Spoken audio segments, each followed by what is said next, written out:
Welcome. Welcome back to, oh my gosh, it's part 30 of building a Yippee mobile game. Yeah, yeah. Yeah, in the last stream, we worked on getting it to look good on, like, iPad, at least some of the views. This stream, we're going to do a little bit more of that. Um, should be pretty good. I did also some tuning of things off stream, at least for we have like a stats view. I kind of fixed like a bug in there. And also in the shop, there was a bug with like, you could buy things if you didn't have enough rubies. So you could get like a negative balance. Yeah, I fixed that off stream. That was kind of a funny one. But yeah, we're going to be doing some more. It's called like adaptive design of making the things look nice on the different screen sizes. Yes.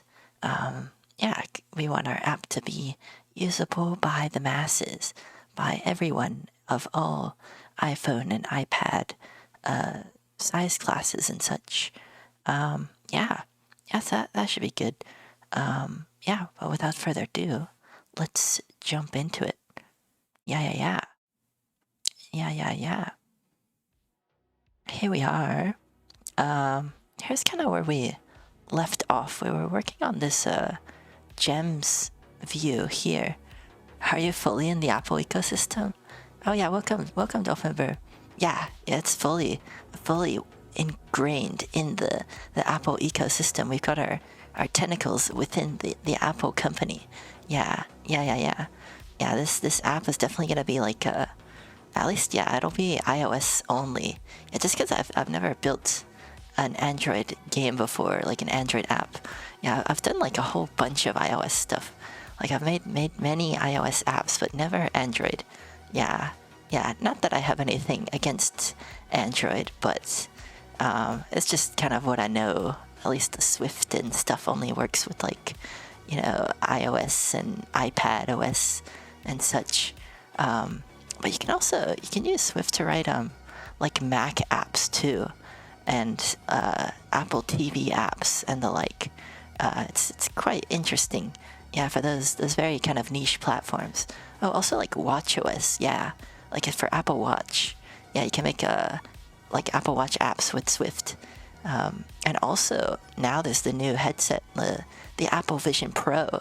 Actually, I think this Yippee game will end up getting ported onto it because they made it so that all the new apps that get published to the App Store automatically get ported over. Yeah. There's a mention where you make Android apps. Yeah, I don't know. Like, the only reason that I started off making iOS apps was because I had an iPhone. But actually, like a couple of years before that, I had a Samsung Galaxy tablet. So it was only like a couple of years off before I probably would have made like Android apps and had stuff on the Play Store and the like. Yeah, we would have been a simp for a different company. Yeah, but right now I'm an Apple simp. Yeah, I like Mr. Tim Apple and his Apple products. Yeah, but otherwise we would have been yeah, I guess that would have been like Google, right? They do the Android stuff. But yeah, I'm a big Apple fan. Albeit I admit their stuff is extremely expensive. Yeah, it's definitely the premium option, that's for sure. Yeah. But we like doing the iOS thing. That's for sure. Yeah, it's pretty nice. It's pretty nice. Yeah. And also the thing is, like, I also got into iOS because I got a Mac at the same time that I started making apps, and you need a Mac to make iOS apps.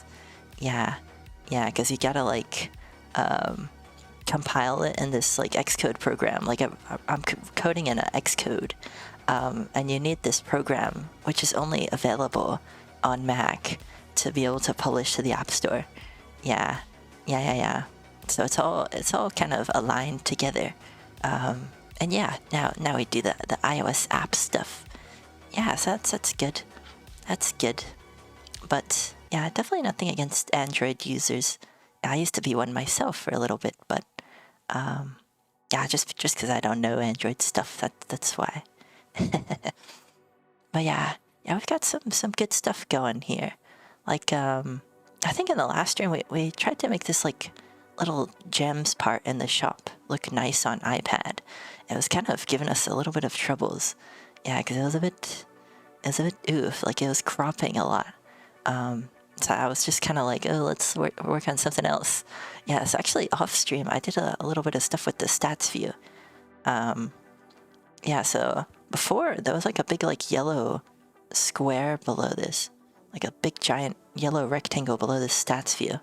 But we fixed it. We made it look a bit nicer. So now it's not got this weird yellow thing, but it's also not scrolling. Before it used to scroll, but I don't think we need scrolling. Yeah, because it's only like 4 rows. Yeah. Yeah, we got it to look nice on this iPhone, and also I was testing on SE. Oh, I guess I wasn't testing enough because yeah, it looks like we've got some trailing ellipses.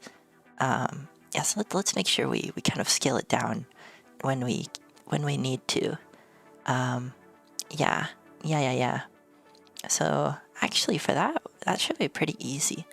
We can go into our little stats table view here, and we'll just decrease this minimum scale factor, maybe to like 0.7 or something, and go back in here. See, now the text is all scaled down. We don't have those like 3 dots anymore, so that's good.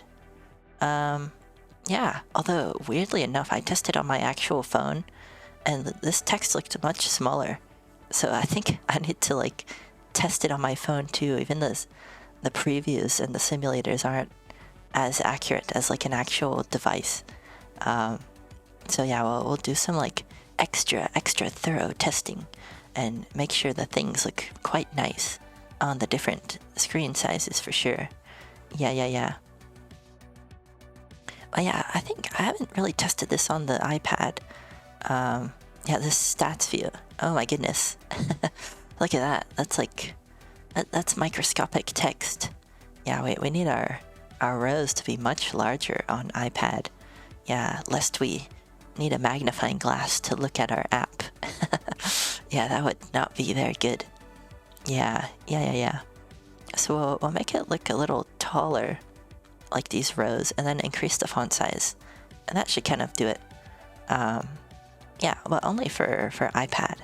So yeah, let's do that. What do you do with your iPad? Yeah. Oh, actually, I don't have an iPad myself. I just have like me personally, I have an iPhone 12. Yeah, I have kind of an older one.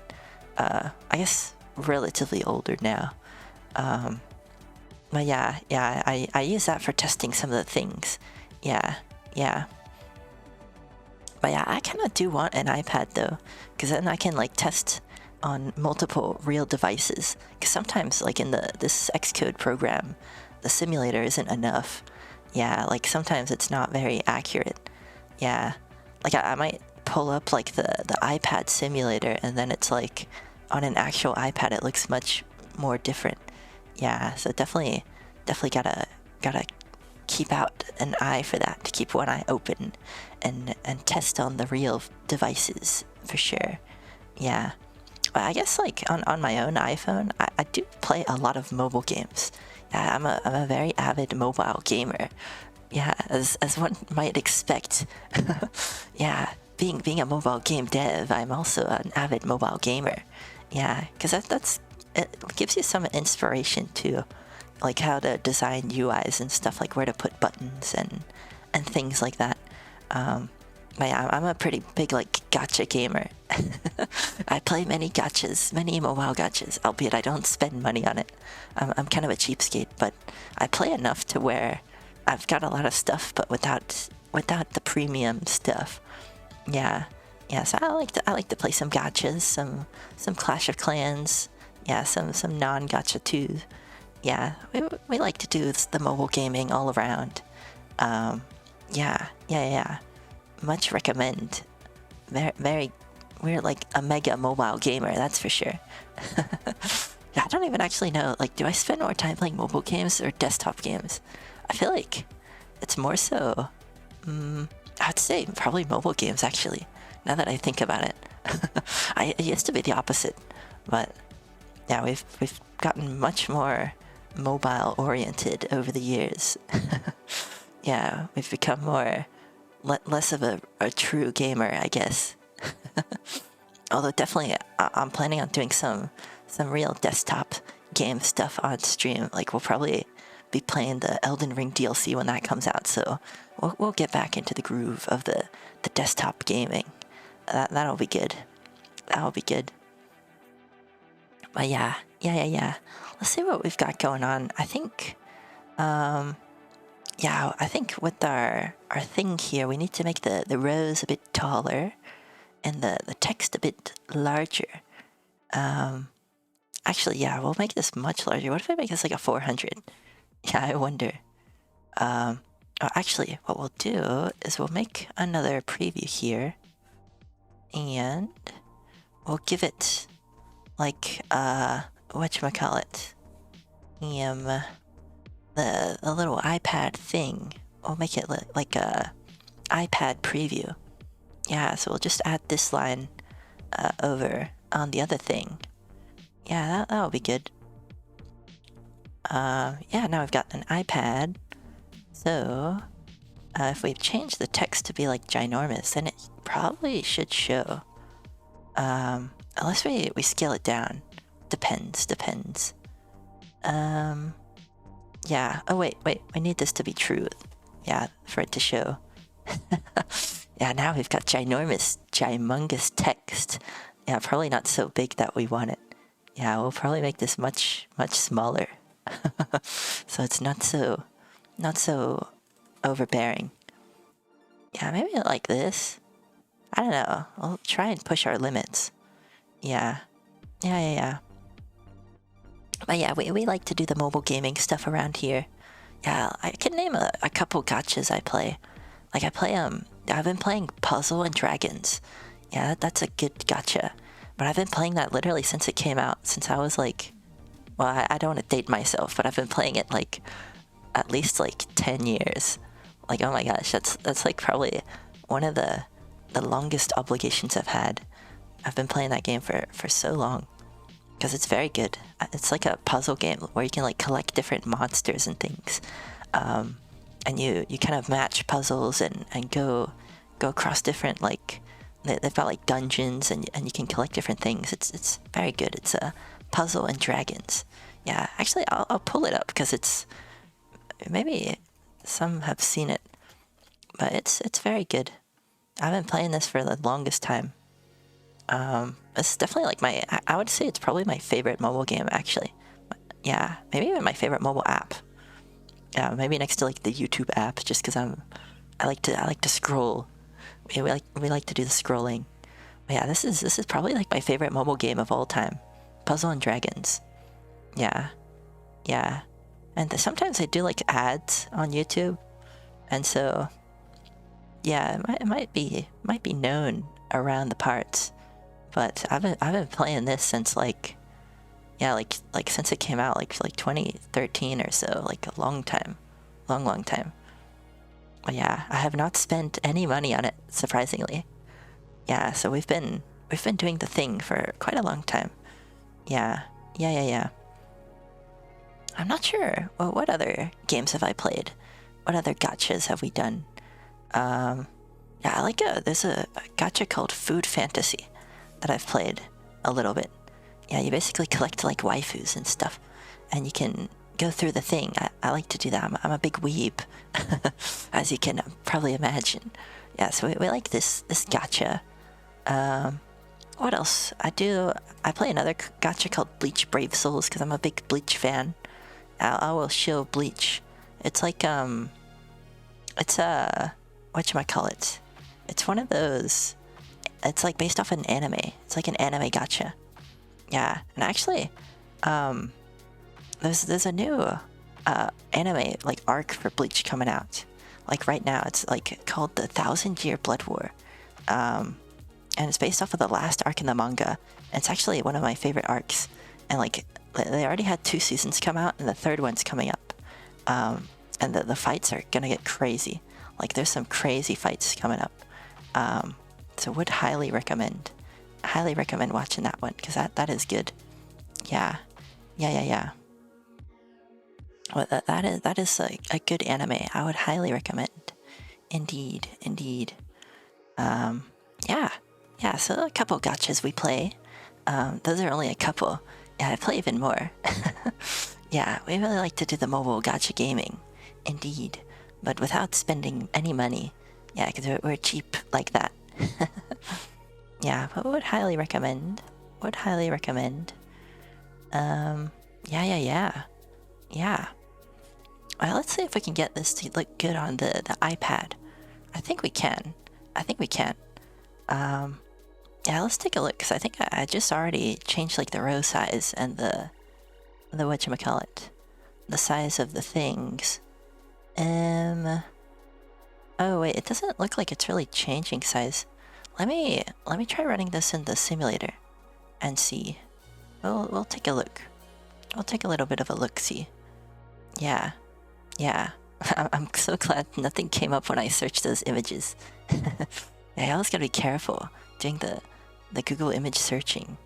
Yeah, because then sometimes some bad things can happen. Yeah, but we got lucky. Yeah, it wasn't that too risky of a search though. Yeah. Oh, let's see the stats view. Okay, yeah, so it looks bigger on this actual simulator than the preview. Oddly enough. Although it looks a bit too big. Like, I think that the font size is probably too big. Yeah, so we'll make it look a bit smaller. Yeah, we'll make it look a bit smaller. Yeah. So that should be good. Yeah, I don't know why in the preview it's not like showing, like updating properly. I think, because I don't have this set to false. This should be true. Ah, there we go. Yeah, that's more accurate. Yeah, that is more accurate of a iPad simulator. There we go. Yeah, so we'll need to decrease the font size a bit more, so it doesn't kind of have that like truncation stuff. Yeah, so we'll go into our stats table view, and we'll just make the numbers go down a bit as we do. When the numbers go down, then we get more space, which is always good.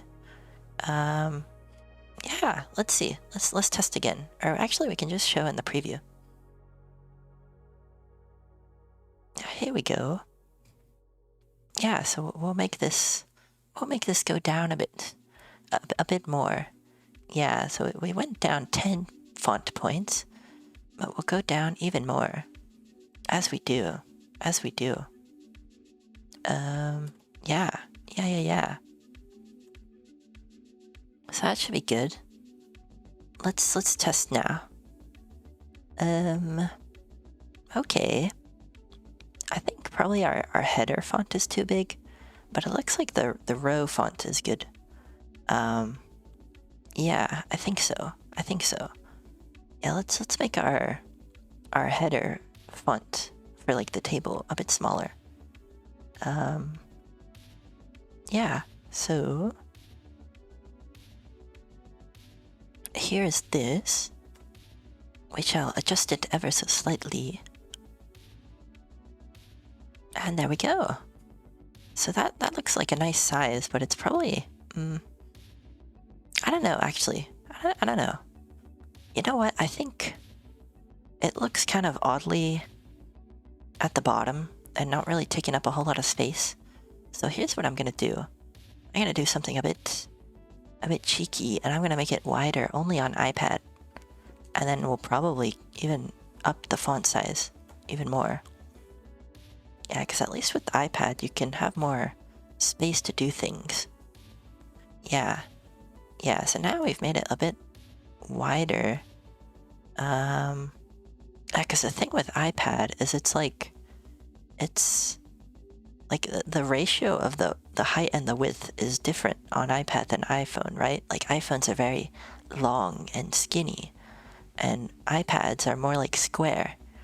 So you've got different ratios to work with. So sometimes you want more space on on iPad to make things like taller or wider versus like iPhone, right? Yeah. Yeah, so we can make this little table wider and make the font size bigger. Yeah, that should be good. That should be pretty good. Yeah. Yeah. So let's make the font size actually even bigger.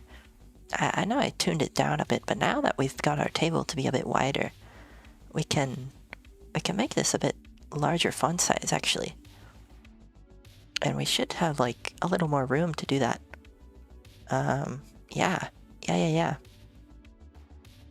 So let's take a little bit of a gander over in here. Yeah, I think that's okay. Probably the spacing can be, I can push it up a little bit, I think. I think we can push it up slightly. Or is this a good position? It kind of already looks fine. I think I'm somewhat okay with it. Yeah, I think this is a good position. But let's test on the mini. The iPad mini. Yeah. We'll bring over the iPad mini simulator and we'll do some cross-checking of the things on the different screen sizes as we do. Here's the iPad mini. And okay, yeah. On the mini it's too big for the mini. Yeah. So we've got to lower the font size. Or what we could do, well, we've definitely got to move it down because it's like touching the stats text. But we probably want to add like a minimum scale factor, or at least, well, I'd rather just make the font smaller. Yeah. So we'll try that first, and then see if we want to do like minimum scale factor stuff. Yeah, basically shrink the font. That's what minimum scale factor does. It's like if there's not enough space, it'll shrink the font size. Yeah, but for now, we'll just actually decrease the font size manually. Yeah. Yeah,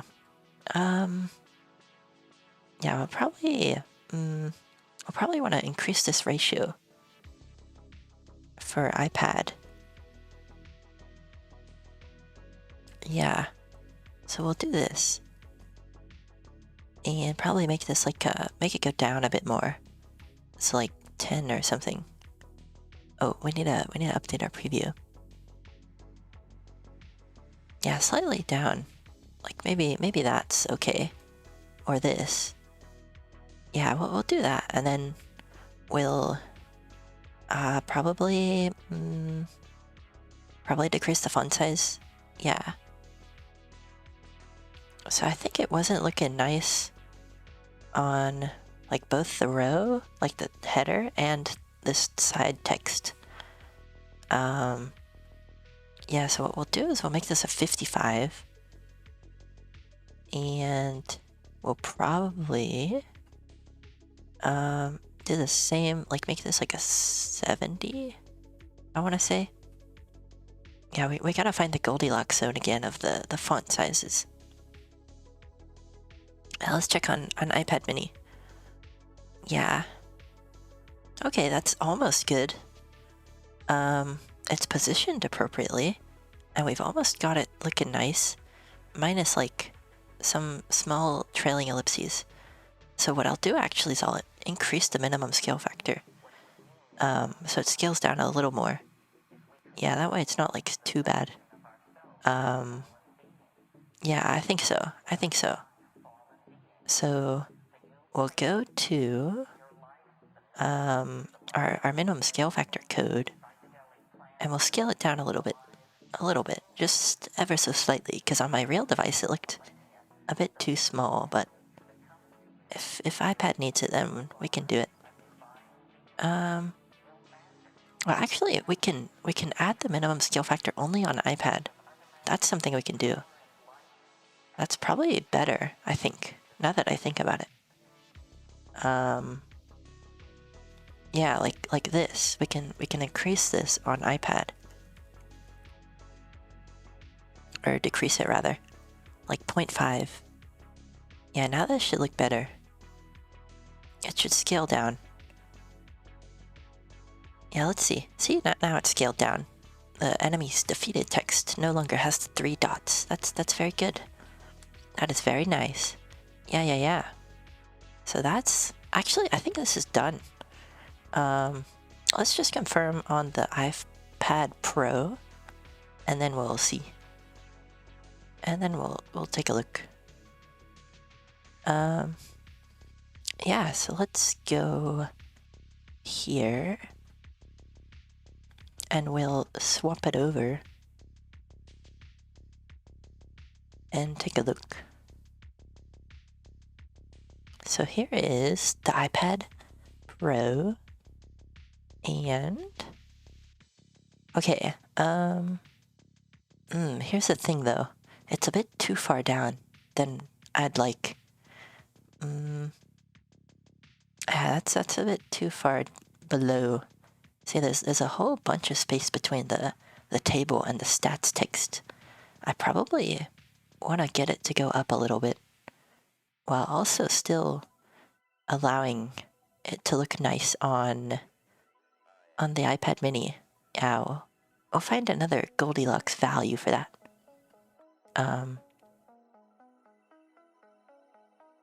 Yeah, so we'll change this to maybe like a 10. And see. Yeah, let's test again. We shall see. I don't know. I feel like it's still like way too far down there. Yeah, I don't know.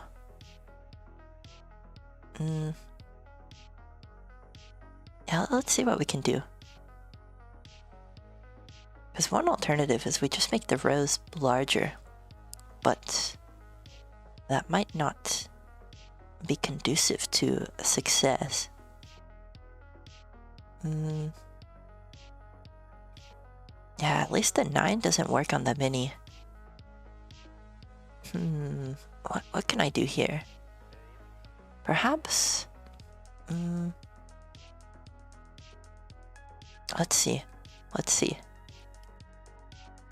Oh, so I love this playlist, man. It's a jammer. So it really is. It's like... Yeah, it's the exact aesthetic I'm looking for. Yeah, I like it's like synthwave electronic mix. It's very good. Let's see, what can we do here?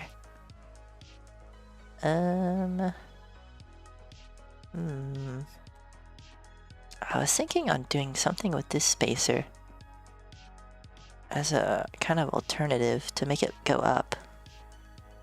But I don't know if that's exactly how we want to do this. I mean, we can try. I guess so. It doesn't hurt to try. Let's see. This looks fine. And on the mini, how does that look? Let's test on the mini, because that's kind of the moment of truth there. The moment of truth on the iPad mini. Oh wait, yeah, that's actually not too bad. That's pretty good actually. I like this. This is nice. Okay. I like it. Cool. Let's test on the iPad 12.9-inch Pro simulator though. I tested the preview and it looks nice, but on the simulator, sometimes it can be more revealing, more truthful than the preview. We shall see. Yeah, that's fine. That looks like the preview actually. Yeah. I think that's good. Yeah, so now, since we added that spacer frame here, like this one, we'll need to test on the iPhone again, because this also affects iPhone. Let's see. Oh, actually, that is well placed. Oh, I am liking this. Oh, this is good. I am a fan. I'm definitely a fan. Yeah, let's see. So, let me pull up the old iPhone 14 Plus simulator. And we shall see. Yes, as we do. Oh yes, this is looking swell. This is looking quite, what's an apt word to describe this? This is looking quite magnificent. Yes, it's very much so. Although I noticed something. Oh wait, no, never mind. I'm like, why is the last game 0.0, but the total is 1900? And I just thought about it for a little bit, like, oh, that's possible. We could have just died super early in our last game. Yeah, this is good. I like this. This is quite nice. I think the stats view is done then. We'll confirm one last time on the iPhone SE, because that's a size class that's very different than the other iPhone types. Yeah, here's the iPhone SE. Oh no, wait, that's still the 14 Plus. My bad. Yeah, let's bring up the SE. Here we go. Yeah, see, it looks much different, right? It's got like the home button, and it's got a little black area at the top. So you've got a lot less space to work with. But even this is looking nice. Yeah, so this is looking quite swell, I would say. This is looking quite PogChamp. In fact, I might even say it looks quite Pog Championship. Yeah, this is very good. This is quite nice. Yeah. So I think... Oh, actually, yeah, let me bring this back up. I think we're actually looking good for the leaderboard, the stats view, and the settings, and this overall, like, start view with all these buttons. Kind of what we're just looking at. I think that all looks good on all the screen sizes. Yeah. The only thing we're missing is the shop, because it looks a bit weird on some of the different screen sizes, and also the game itself. Yeah, I think probably... Yeah, look at that. It's like... Our force vector is a bit too much on this phone size. Yeah. And... Yeah, I've noticed something. Like, I think... I don't know what's with it, but I think the weak enemies are spawning with the strongest weapons. And, like, vice versa, I think. Yeah, we'll have to make sure they're not spawning with such strong weapons to begin with. Because ideally, the gray Yippies should have, like, sticks instead of swords and ray guns and the like. But I've noticed that's not really been the case. Yeah, so we'll do a little bit of investigating and seeing what's going on. Yeah.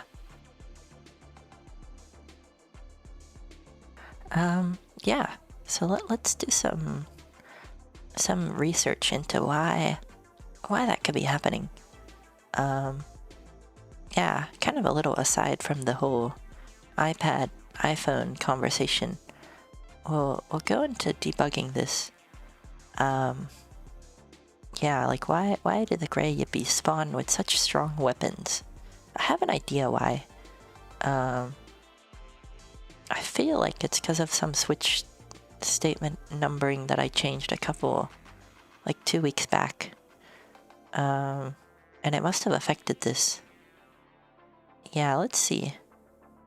Let's see. I think, maybe in the enemy Yippee class. Yeah, so assign melee or ranged weapon. Yeah, here's like the percentage of the things. Yeah, so it's like, if it's a gray Yippee, ideally, it should only have the stick. Yeah, so they shouldn't even be spawning with the sword. They should only be able to have the stick or the slingshot. Yeah, because otherwise it would be much, much harder of a game if, like, the first enemy that spawns has, like, the strongest weapon. That would be very difficult. Yeah. So yeah, this 1.0 should correspond to like the weakest weapon, like has 100% chance of spawning. And it shouldn't have like the strongest weapon or the second strongest. Yeah. So we'll investigate this and see what's going on. Yeah. Also, one moment. I'm gonna go to Water World and take a water break. Yeah, one moment.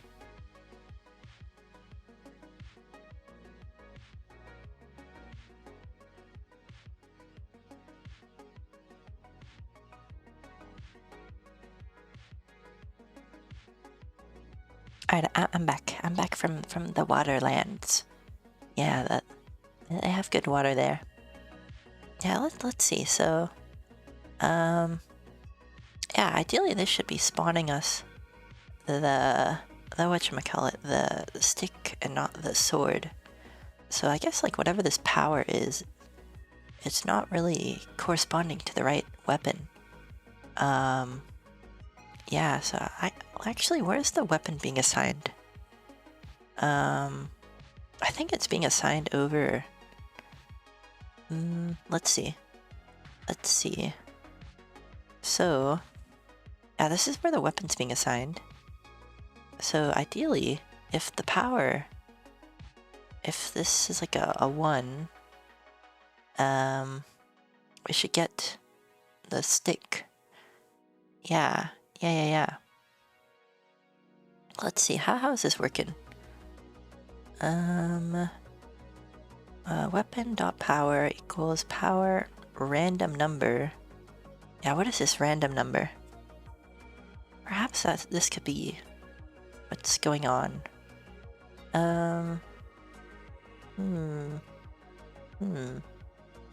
Thinking emoji. Thinking emoticon. What could be going on? So we've got power equals 1, and then we pass the power when we set it to get the right texture for the weapon and the damage of the thing. Yes, okay. And then, yeah, where are we getting the whatchamacallit, where are we assigning this power? Like get weapon texture and damage from power. Yes. So that's this. I have an idea. What I'll do is whenever an enemy spawns, I'll print what their whatchamacallit, what weapon they're being assigned, or at least the power. So like I'll print basically this. I'll put a print here. Yippee. Weapon power. Yes.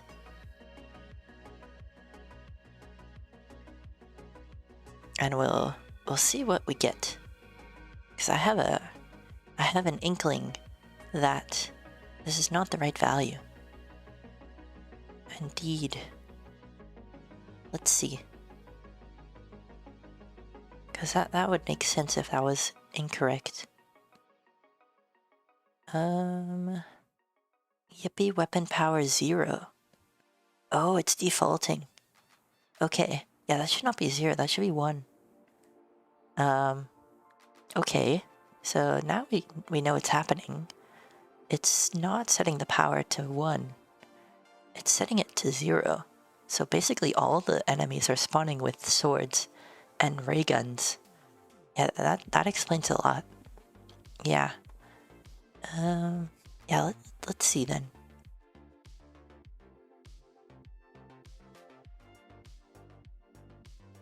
So,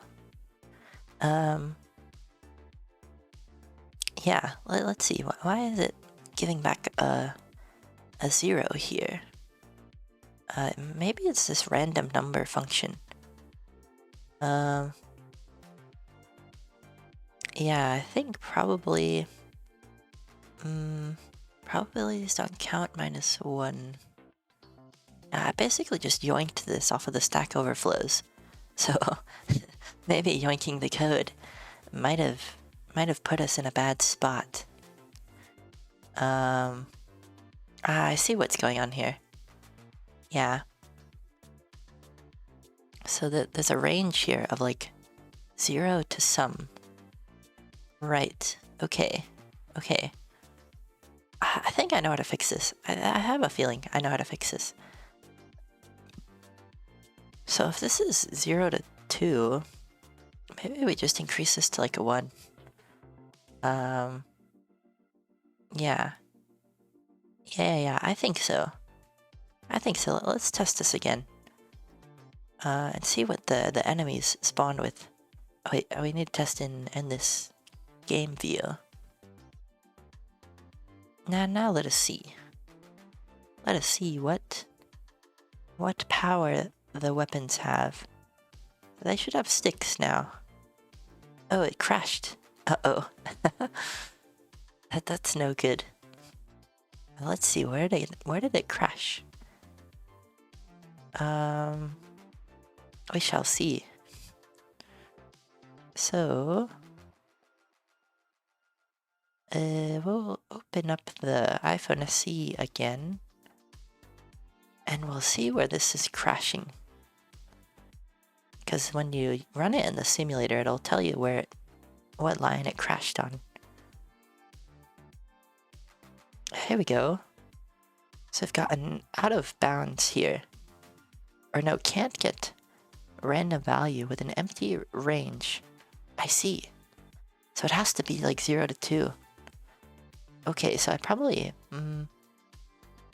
want to make this go back to 0 to 2 instead of 1 to 3, which I had before. Yeah, I think that's what we'll do.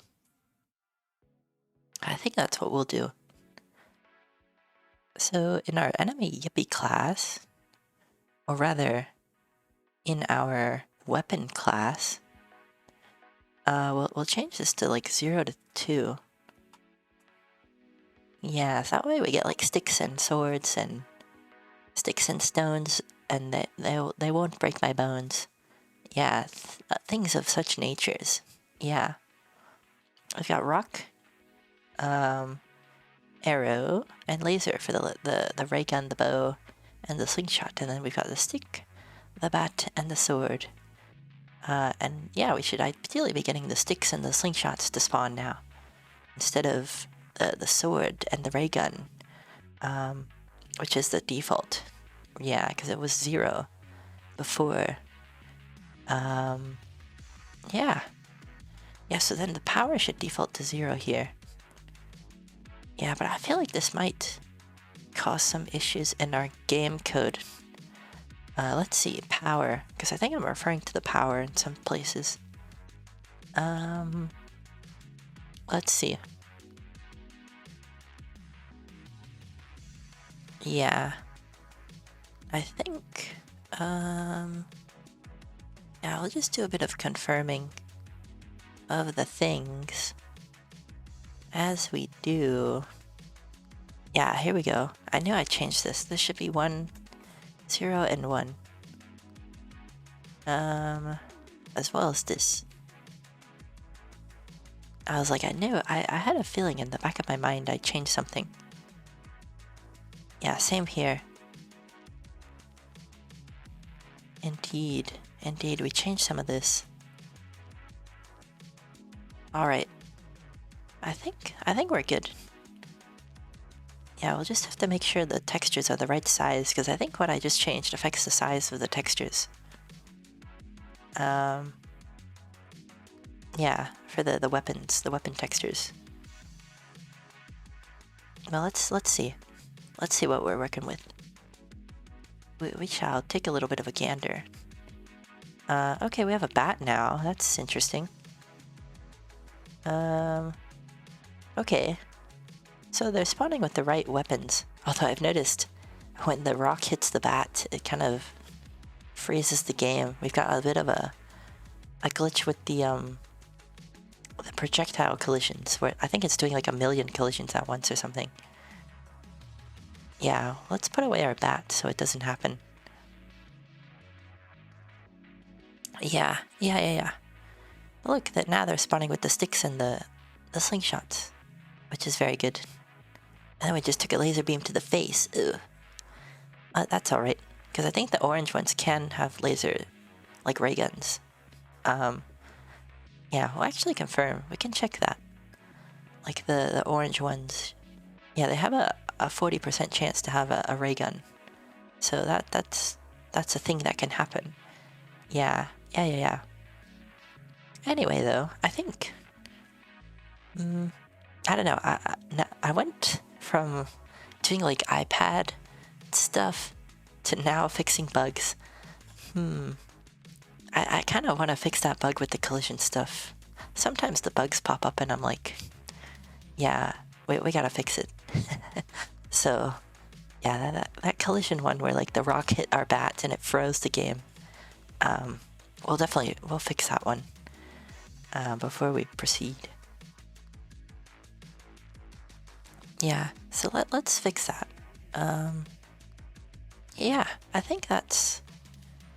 Where is this one? So basically whenever a projectile collides with our weapon,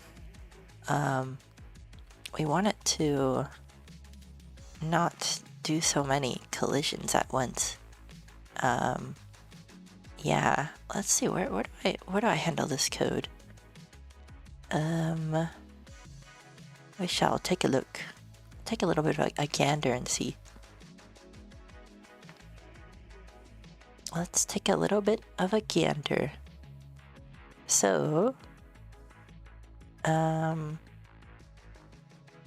yeah, I don't remember. Like we need, I think it's this one. Melee weapon hitbox. And then, oh no, this is like when I'm hitting the enemies. Actually, this is something we need to implement. Like be able to hit multiple enemies at once. Because right now we don't have that. We have it to where like we can only hit one enemy at a time. Yeah. And I'd rather have it to where we can kind of swing our sword and hit multiple enemy yippies at once. Maybe that wouldn't be too hard to implement. Yeah. Although I think I'll just fix this bug and then go back to focusing on making the things look nice on iPad. Yeah, lest we get too sidetracked. Yeah, that's always the hardest thing in programming, at least for me. Like figuring out what to prioritize. Like there's so many things to do, and it's like, what thing should I do first? Yeah, that's always the hardest thing. Yeah. Because if you try to do everything at once, then you get like nothing done. Yeah, or get it done like very slowly. Yeah, it's like spreading your efforts across multiple things. Yeah, so we gotta stay focused, brothers, and we must persevere, task by task. Indeed. Oh yeah, let's see what we got going on. So, when our melee weapon hits an enemy projectile, yeah, here's the thing. So, when this happens, when player is melee attacking... Yeah, okay, so I think it's this probably. Yeah, if player is melee attacking... Okay, so if it's not melee attacking, then we shouldn't even be getting collisions. Yes, I wonder why it's freezing. Player melee weapon hitbox. If player is melee attacking. Yeah, ideally we shouldn't be getting anything to print. Well, let's see. Let's see if we get anything to print in here. Well, it should print in here, but it shouldn't do anything. Yeah. Actually, I wonder if... Let me see something. Enemy rock category. Where am I referencing this? So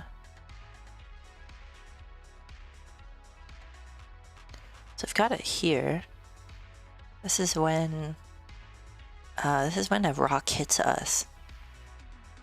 Yeah. And this is when our weapon hits a rock. Yeah, because I have it right now so that when you swing your weapon at like one of the enemy's projectiles, then you can get rid of it. as kind of a way to defend yourself. But I think, yeah, okay, so like it freezes when it touches us. But I don't know what's causing that. Yeah, I don't know. It's like infinite looping on something. And I think it's the collision code. Yeah, we definitely want to fix that. Yeah, let's see.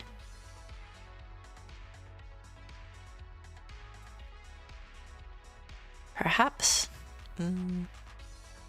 Yeah, I'm not quite sure actually. But we'll take a look and see what could be going on. So, let's see.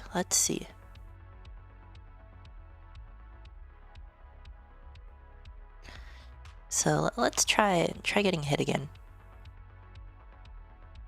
By like one of the rocks. Yeah, there we go. So it like freezes. It freezes up. Enemy projectile blocked by player. Oh, you see that? It printed like 1 billion times. Yeah, we don't want that to happen.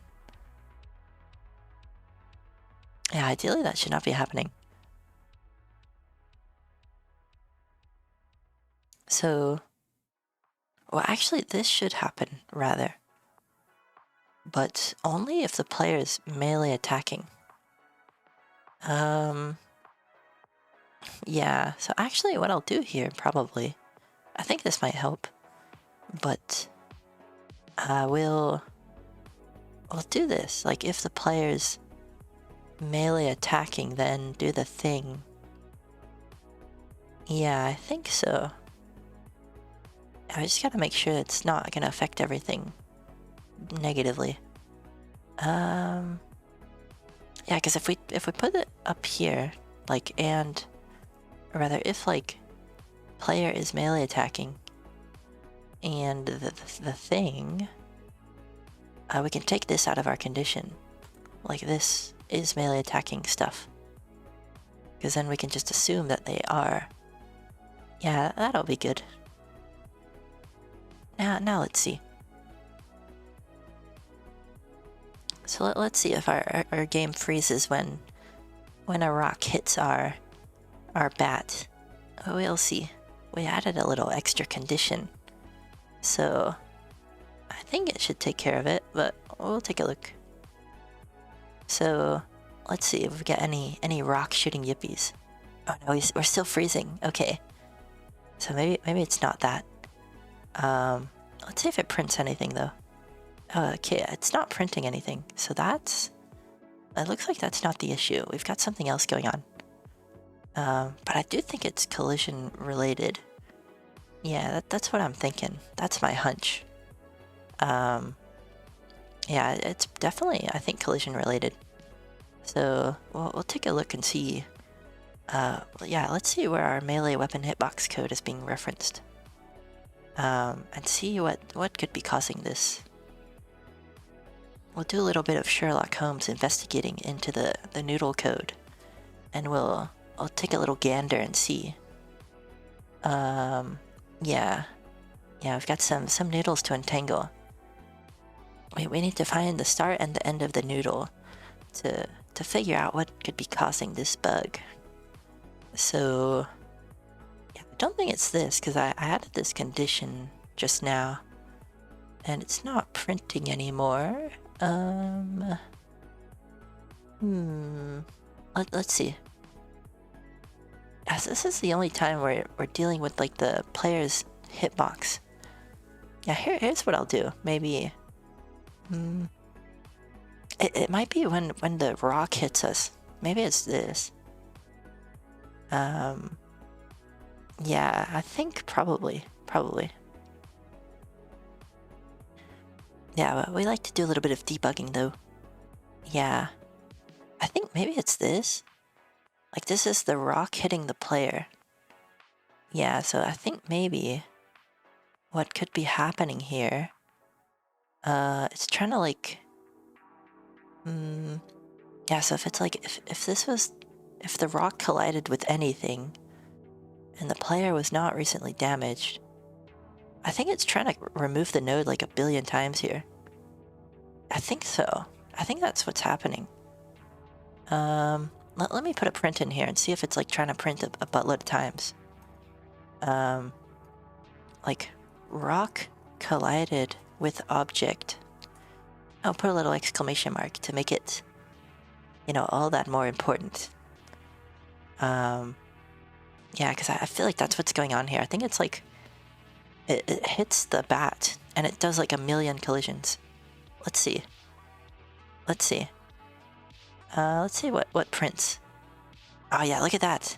Look at that. It's like it's trying to do a buttload of collisions. Okay, I think we've found our issue. Yeah, I think that's probably what it is. It's trying to like remove the node a buttload of times. Yeah. So whoa. I think we just need to move this code inside here. Yeah. So let's see. Let's see if that kind of fixes what our bug was. Yeah. At least for the rock, and then we'll make the modification for the other code, for the other types of projectiles. Yeah. Let's see. So if a rock hits our bat, what happens? What occurs? Oh, now still. Okay. Intriguing. A most intriguing phenomenon indeed, to be sure. By Jobs, we must do a little bit more investigating, yes. And we shall see. What occurs. Yes. Okay. Maybe I have an idea. Here's a little bit of a little short-circuiting thing we can do. It's like if the player wasn't recently damaged, then we don't even need to check this. Right? So that now we can take this out. Yeah. That's kind of what I'm thinking. A little bit of short-circuiting logic, so we can kind of break off our if statement early. Yeah, because that's the thing with collisions. Like, if you don't delete the object that collides with the other object like immediately, then it'll do like 1,000 collisions in one frame, and that can. If you're doing any kind of logic when a collision happens, it'll perform that logic like 1,000 times. So, yeah, that can cause it to freeze, which I've had happen before. So that's kind of why I'm leaning towards this being a collision bug, and I think it is. But we'll do a little bit more Sherlock Holmes investigating to be sure. Yes, we need to confirm our suspicions first.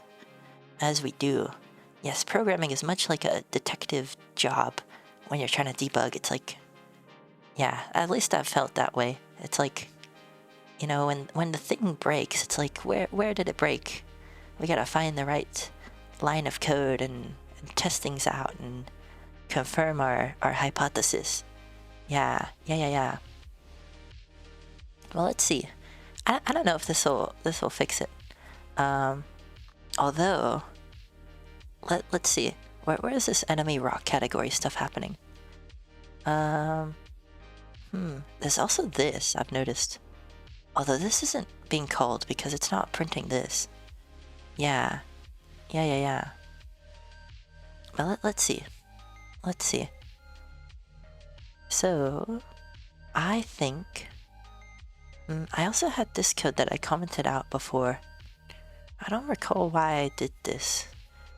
Oh yeah, that was like if I wanted the player projectiles to block the enemy projectiles.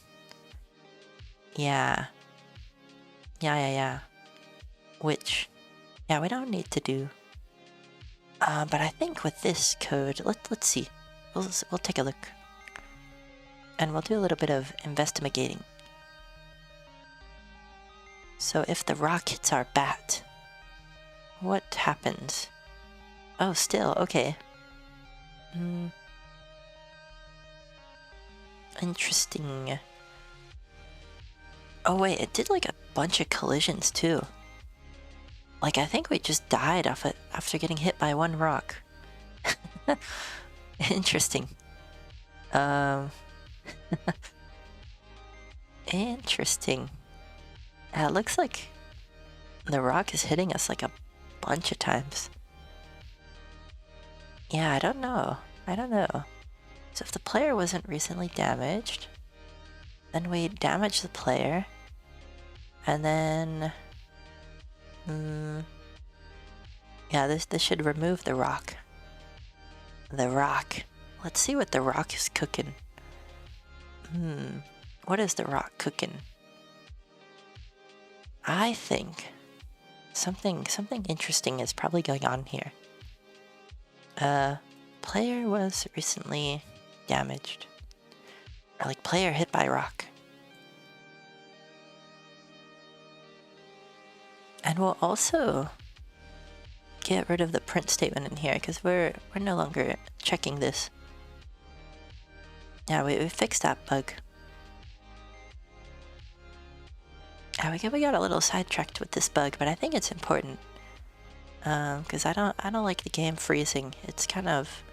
it's not very pretty. Yeah. Player hit by rock. Yeah, see? Look, it's like player hit by rock a bunch. Yeah, so that's what's happening. It's like that boolean isn't getting updated fast enough. So let's investigate the damage player function. Yeah, because we need to set was recently damaged to false, like immediate, or to true, like immediately. Yeah.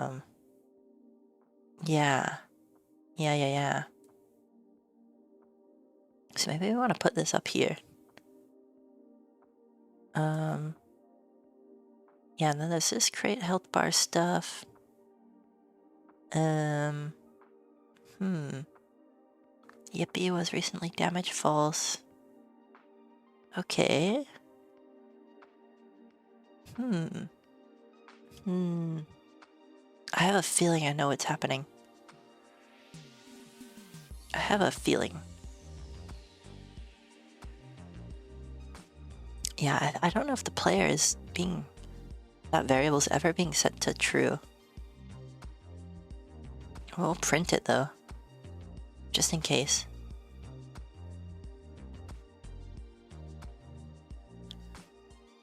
Let's see. So back in our collision code, our did begin contact code, which is here somewhere. Yeah, I think yeah, this one. Yeah, so we'll do this. Also, we have this other did hit yippee variable. I don't know, maybe we want to change this value.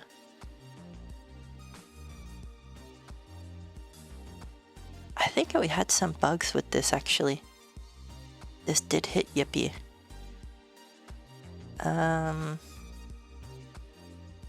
Yeah.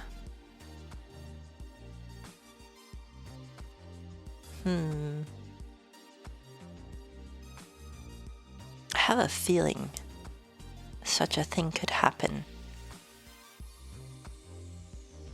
Did hit yippee. Oh, that's why we're only able to hit one enemy at a time. Right. I know how to fix this actually. I don't know if I want to do that this stream though. I kind of want to do the iPad stuff. That was my plan originally. But sometimes plans change, but I don't know. Oh, we'll see. We'll see. Maybe this will be making the thing look nice on different screen sizes and debugging. Perhaps.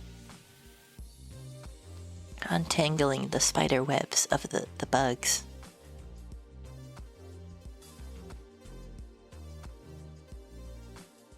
Also, BRB, I'm gonna take some more water break.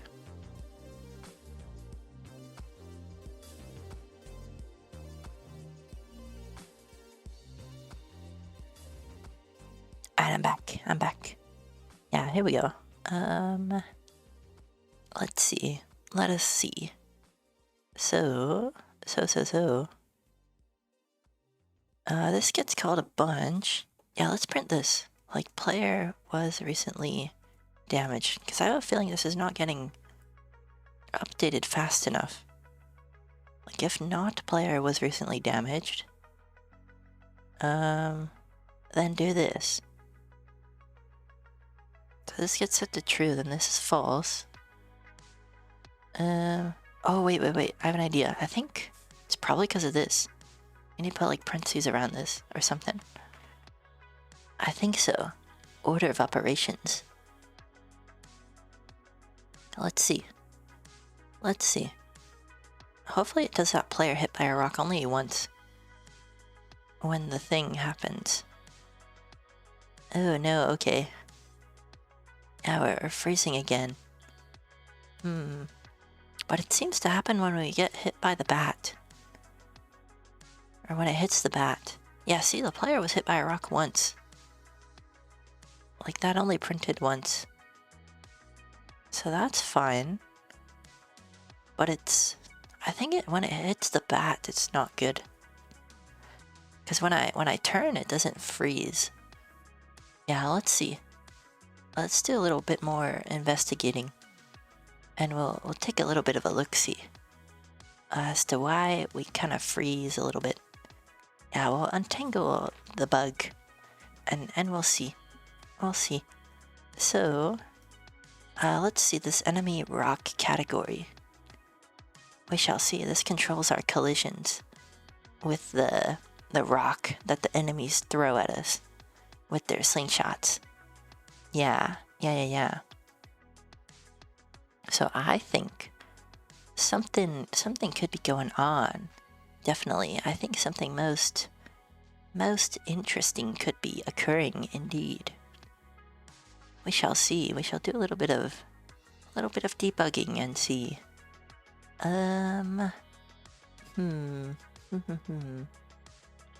Ideally, it shouldn't do any collisions when it hits the bat.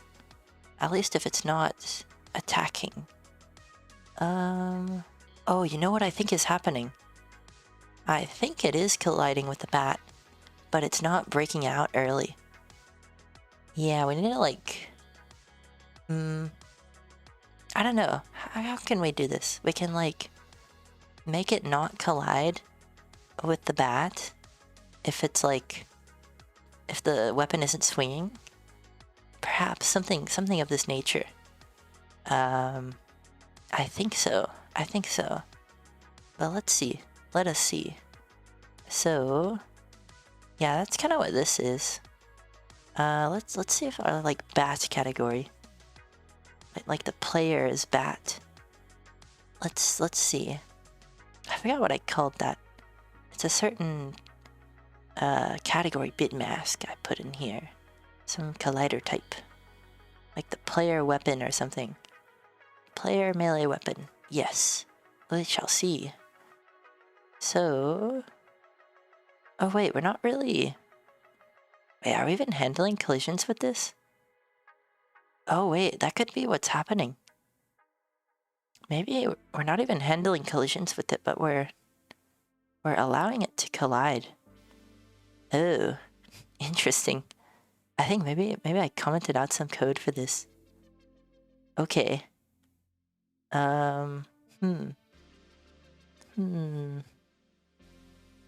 Let's do some thinking about Econ and see, because I feel like... yeah, when does it remove this? So... yeah, if player wasn't recently damaged... oh, okay, so this is when the rock hits us, it should delete the rock, right? And we had some code somewhere, like, if we swing our thing, and it hits a rock... okay, I think I know what's happening here. Yeah. Then, I forgot, I thought I had some code where, like, if we swung our weapon, it would get rid of, like, the enemy's projectile. But maybe not. Maybe not. I think that's what this is. If player is melee attacking, and player melee weapon hitbox. Oh yeah, so what was this? Player melee weapon category. Oh, that's what this is. Okay. Yeah, that's what this is. So, yeah, I think it's like it's doing the collision thing, but it's not doing it at the right time. Or it's like we need to break out when it collides. Yeah. Yeah. So I think this is probably like printing a bunch here, I think. Or rather, it wouldn't come here, but it would come up to like here. Yeah, but basically I'll kind of demonstrate this because it's kind of hard to explain, but it'll be like, yeah, it'll be, maybe I can put like a print statement under like some if statement to kind of show.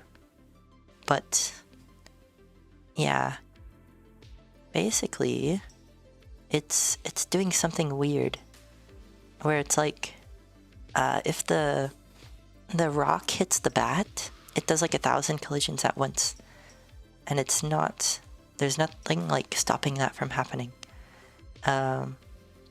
Yeah. So you gotta like, trying to think on how we want to handle that then. Yeah, because ideally that shouldn't, how to do the thing, how to do this.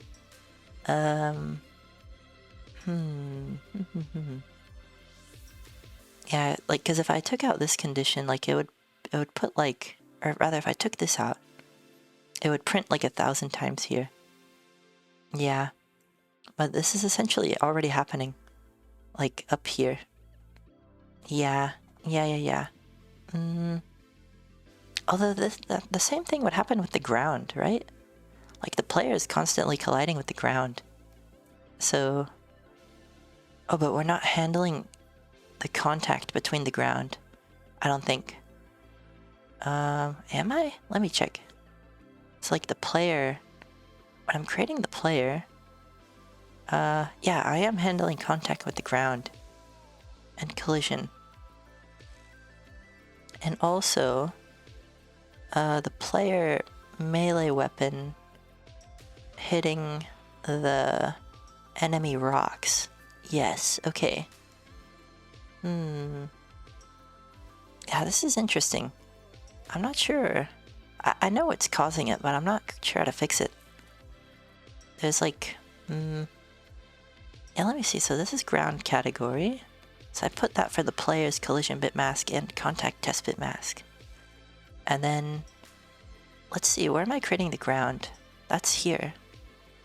So... These ground nodes... I should also be giving them some kind of collision, some kind of hitbox. Right? Yeah, it would be here. So I'm giving them this hitbox. So I don't give them the collision bit mask. So I have the contact on both. Okay. That kind of checks out. Yeah, so maybe I need to do the same for the weapon, like the projectiles for the weapon, perhaps. Yeah, where am I creating those? That should be under, like, touches began, or rather, it should be under some timer. Yeah, let's see. We can search for it. Here, we can search for this enemy rock category. Indeed. And let's see. So, yes, where am I putting this? Okay, yeah, here we go. Oh, wait. I wonder. I think I need to put, like... I think I need to do this. Collider type stot. Player melee weapon category here. Perhaps. I think so. Maybe I need to have the contact test bit mask on both things. I think so. I don't know. We'll see. Because I was missing it there. Like, I did the same thing for the ground. I don't know. It's a theory. But we like to test our theories. Okay, no, it's still bugging a little bit. Okay, let's go back to the drawing board and test some more things. I'll be a little bit of a scientist and do a little bit of a experimentation. I do a little trial and error. Yes. Okay, let's see. So, okay. Or rather, is this being called in multiple places, maybe? Let's see. Projectile, physics body, thingamajig. Let's see. Oh, it's saying it's not finding any matches. Oh, did I add an extra character, perhaps? Oh, let's see. I'm gonna look for this. So, yeah, it's definitely caused by this, but it is a most kind of, I don't even want to. I might even say sinister. It's a sinister bug. It's kind of like, it's one of those bugs where it's like, you know it's causing it, but it's like the solution is unknown. Yeah, it's one of those highs and bugs. We gotta get to the bottom of it and see what could be happening. Yeah. So, yeah, this is one of those bugs. It's like a nasty variety of bug. It's like, I don't know, you've got like ladybugs and butterflies, and then this is like, I don't know, what would this be? This would be like an assassin bug if you were like an ant. Yeah, I don't know. It's not pleasant, but we can get to the bottom of it. We know it's happening, but we need to find the right bug spray that'll work. Yeah. So let's see what's happening. Yeah, so it's definitely caused by this. I need to basically like short circuit or like disallow collisions. Like, I can make the bug not happen. Like, let's see. Let's try and do that. Let's work backwards. Like, let's try and make the bug not happen by taking away collisions between the bat and the rocks. Because that'll confirm whether this is a collision bug or not. Which I'm like 90% sure, but we need to be 100% sure. So, yeah, let's confirm our suspicions.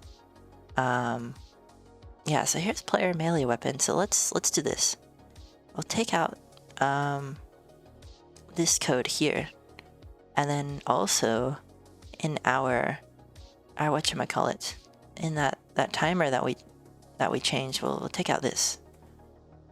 So this should cause it to never collide with, like, this basically stops us from detecting collisions between the player's weapon and the enemy projectile. So it should just phase right through the bat. Yeah. So let's see. Yeah, see that? See, that confirms this is no longer. This is definitely not a. That's definitely a collision bug. Yes, indeed. Indeed, that confirms our suspicions. Yes. A little bit of trial and error to confirm. Indeed. So that confirmed it. However, now we must find a solution. Yes, but we know what it's being caused by, so that's good. Yeah. That is pretty good. So let's see then. Let us see then. Yeah, we like to knock out the bugs one by one. But let us see. So,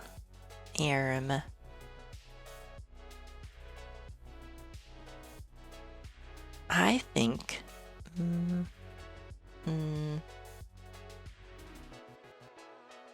how to do the thing. I think this is probably a common bug. So I'm gonna actually ask the ChatGPTs. We normally don't do that. We normally do the Stack Overflows, but I feel like this is common enough. How to stop hundreds of collisions per frame and did begin contact sprite kit.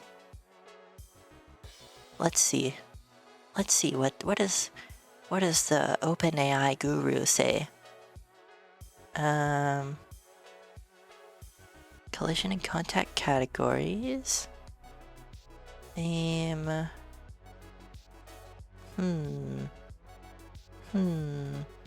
Throttle collision handling. Defer collision handling. Oh, I don't like that.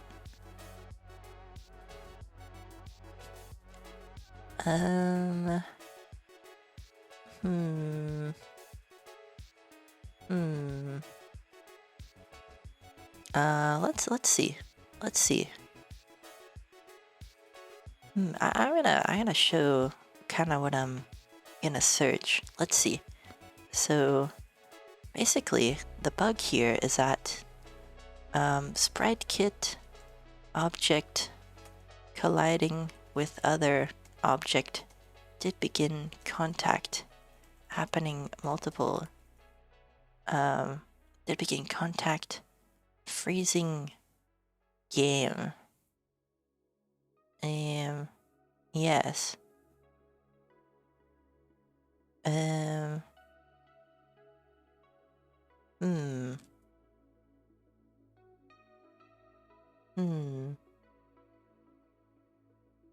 Let us see, let us see.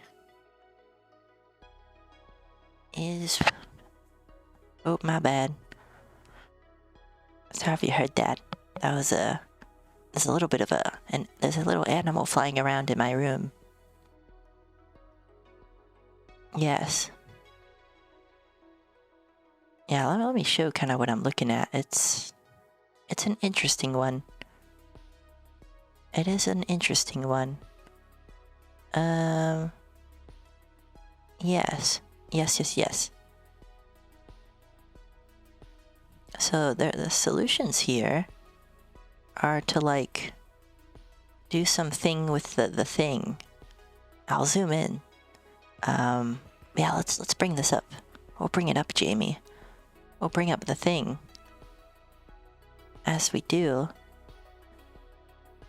Yeah, here's what I'm looking at. So yeah, this is basically the same bug that we have. It's like that's reading the collision multiple times.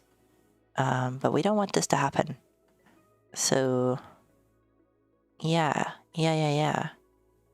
We need to they're saying like we can add an inactive flag or something. Yeah, so the way to handle it, you can get sprite kit to not call this.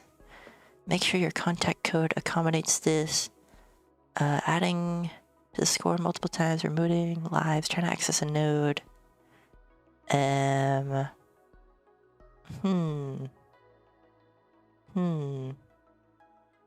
you remove a node that is contacted, check for it being nil before you remove it for the duplicate contacts. Add the node to a set and then remove all the nodes in the set. And did finish update.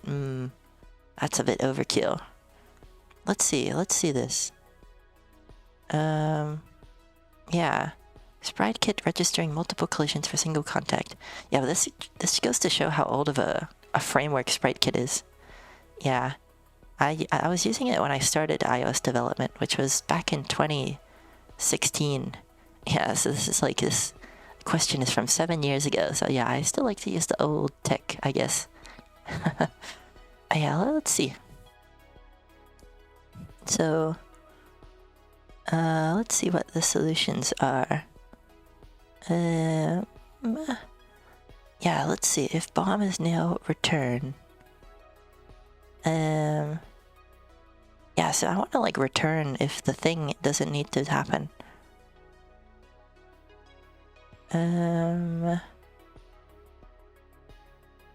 Yeah, I think I can probably do this, like return, perhaps. Yeah, I think that's probably what I need to do. I need to return if the thing happens. I think that's what we'll go with. Let's see.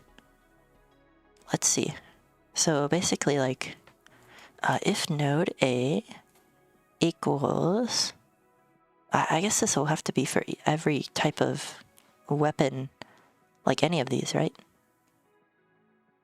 Like if let thing equal the thing, yeah,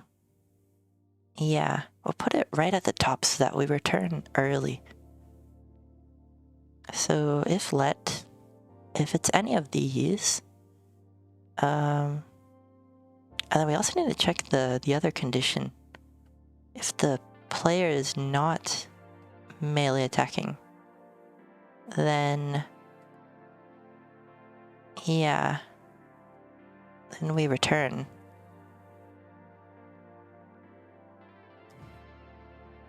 I think so. Can we do this? Expected comma, let's try this. I think so. Yeah. Now we can do this, return.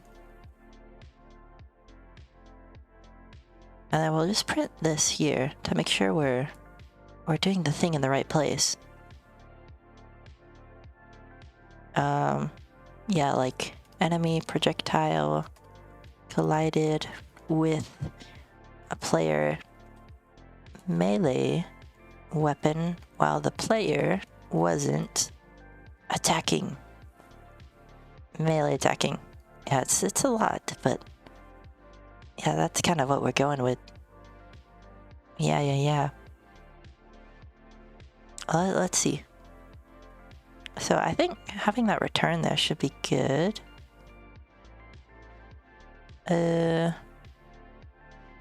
Or not? I'm not sure.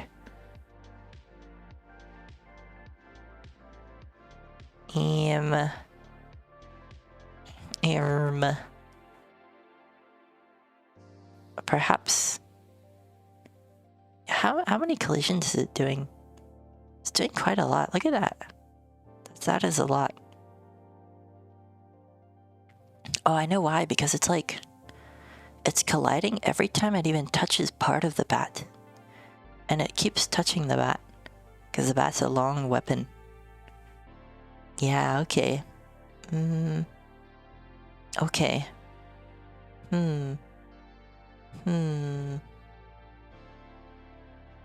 This is an interesting case.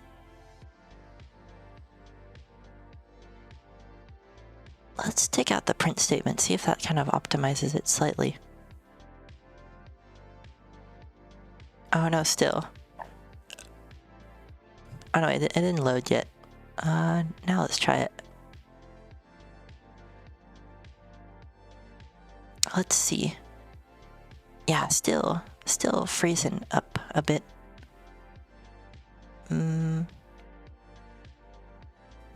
Let's see then. Let's see what could happen.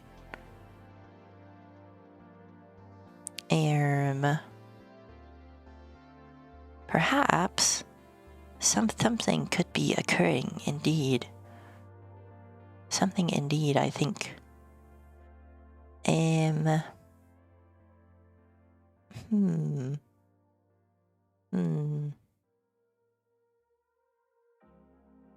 Okay. I don't know. I feel like this is a common issue, but it's not an obvious solution. It's one of those. Yeah.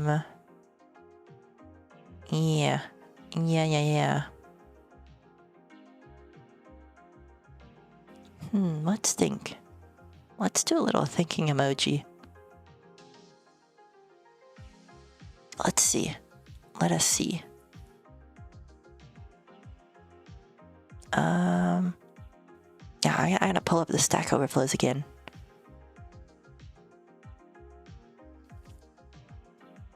And we'll kind of show what we're working with.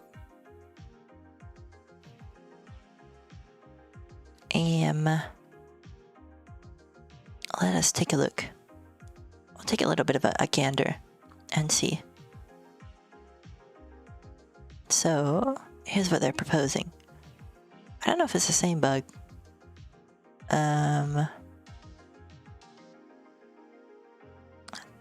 Thing is happening.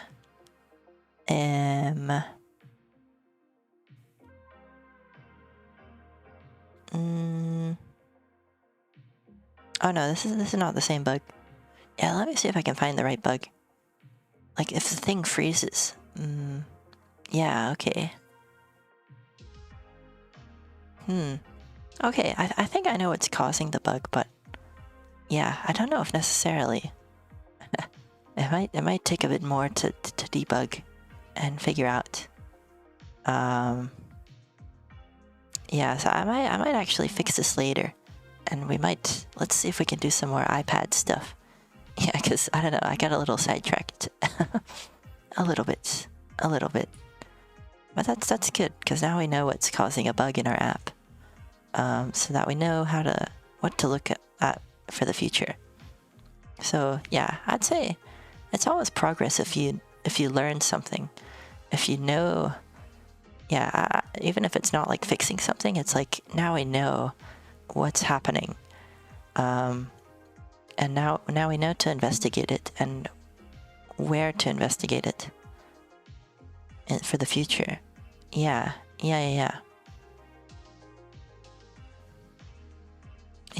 Yep.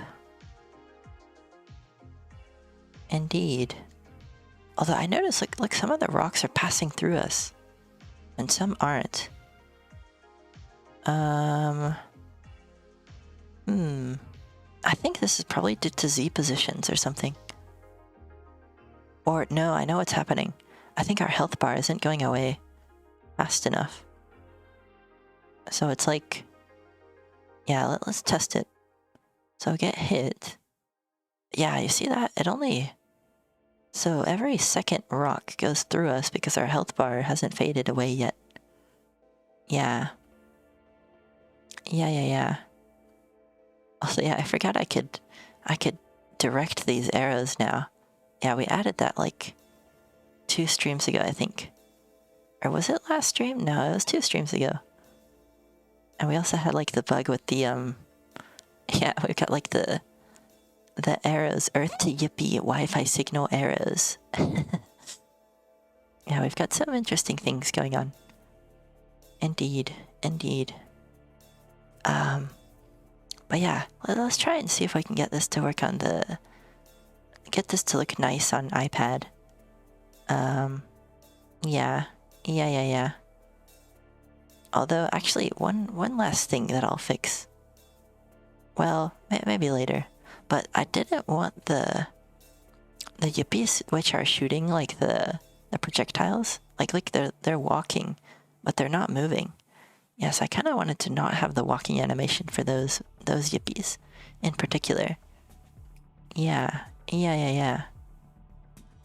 Also, scary Yippee. Scary Yippee indeed, chasing us with their stick. Indeed. Yeah, well, let's see what we can do. But yeah, I like being able to shoot at an angle now, because now we can fight against the Yippies, which are above us. Before we could only shoot straight on, which wasn't really a good tactic for the Yippies, which are above us. Yeah. See, like for example, this one. Yeah, before we would just have to take a laser beam to the face, but now, if we kind of aim it right, we can kind of get to him at an angle. Oh wait, actually still, it's not quite... Oh yeah, okay. So this particular angle is not steep enough, it would seem. Let me increase the angle then in one direction. Yeah, I like to do a little bit of fine-tuning of the things. Actually, no, I'll do it later. Yeah, let's get back to some iPad stuff. Yeah, this stream has been very kind of like... Yeah, I've not been prioritizing very well the things to work on. We got the stats thing done though. That was good. I'll say that was good. Well, yeah, we need to, I definitely need to make the things look a bit nicer. I would say. Indeed.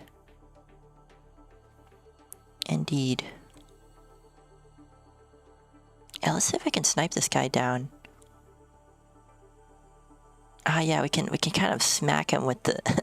kind of smack that dude with the edge of our arrow. Yeah, it's kind of a... that's not really how arrows work, but it gets the job done. Yeah, most interesting strategy, to be sure. Interesting. Yeah, let's see. Let's see then. Yeah, so we want it to look nice on iPad, right? Yeah. Oh, I think there's a bug with our image. Although that's kind of more of like a... I think it's just a preview bug. Or is it? Ooh. Now we're asking the real questions. Oh no, wait, I think it's because I need to switch over my thing to this. Oh no, it's not. Okay. Let's see. We spawned in Void World. That's no good. That's no good. Let's test in our simulator then. It might bring us some more fortuitous results. I'll bring up the old iPad Pro simulator and we'll see. We shall see. Here we go. Yeah, see? Now we've got background. Ah, but look at this. Yeah, see, this is what I need to fix on iPad. Like, yeah, there's a whole bunch of things which are off. Like our bow is pretty big. Our arrows are kind of slow motion. Yeah, we've got like a giant's bow for a tiny Yippee.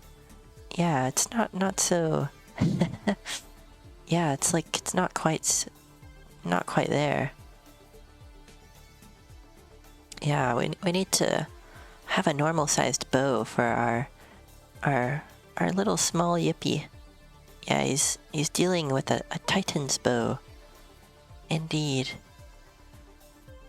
Yeah, we've found a bow that a giant left over, and we're shooting our giant arrows.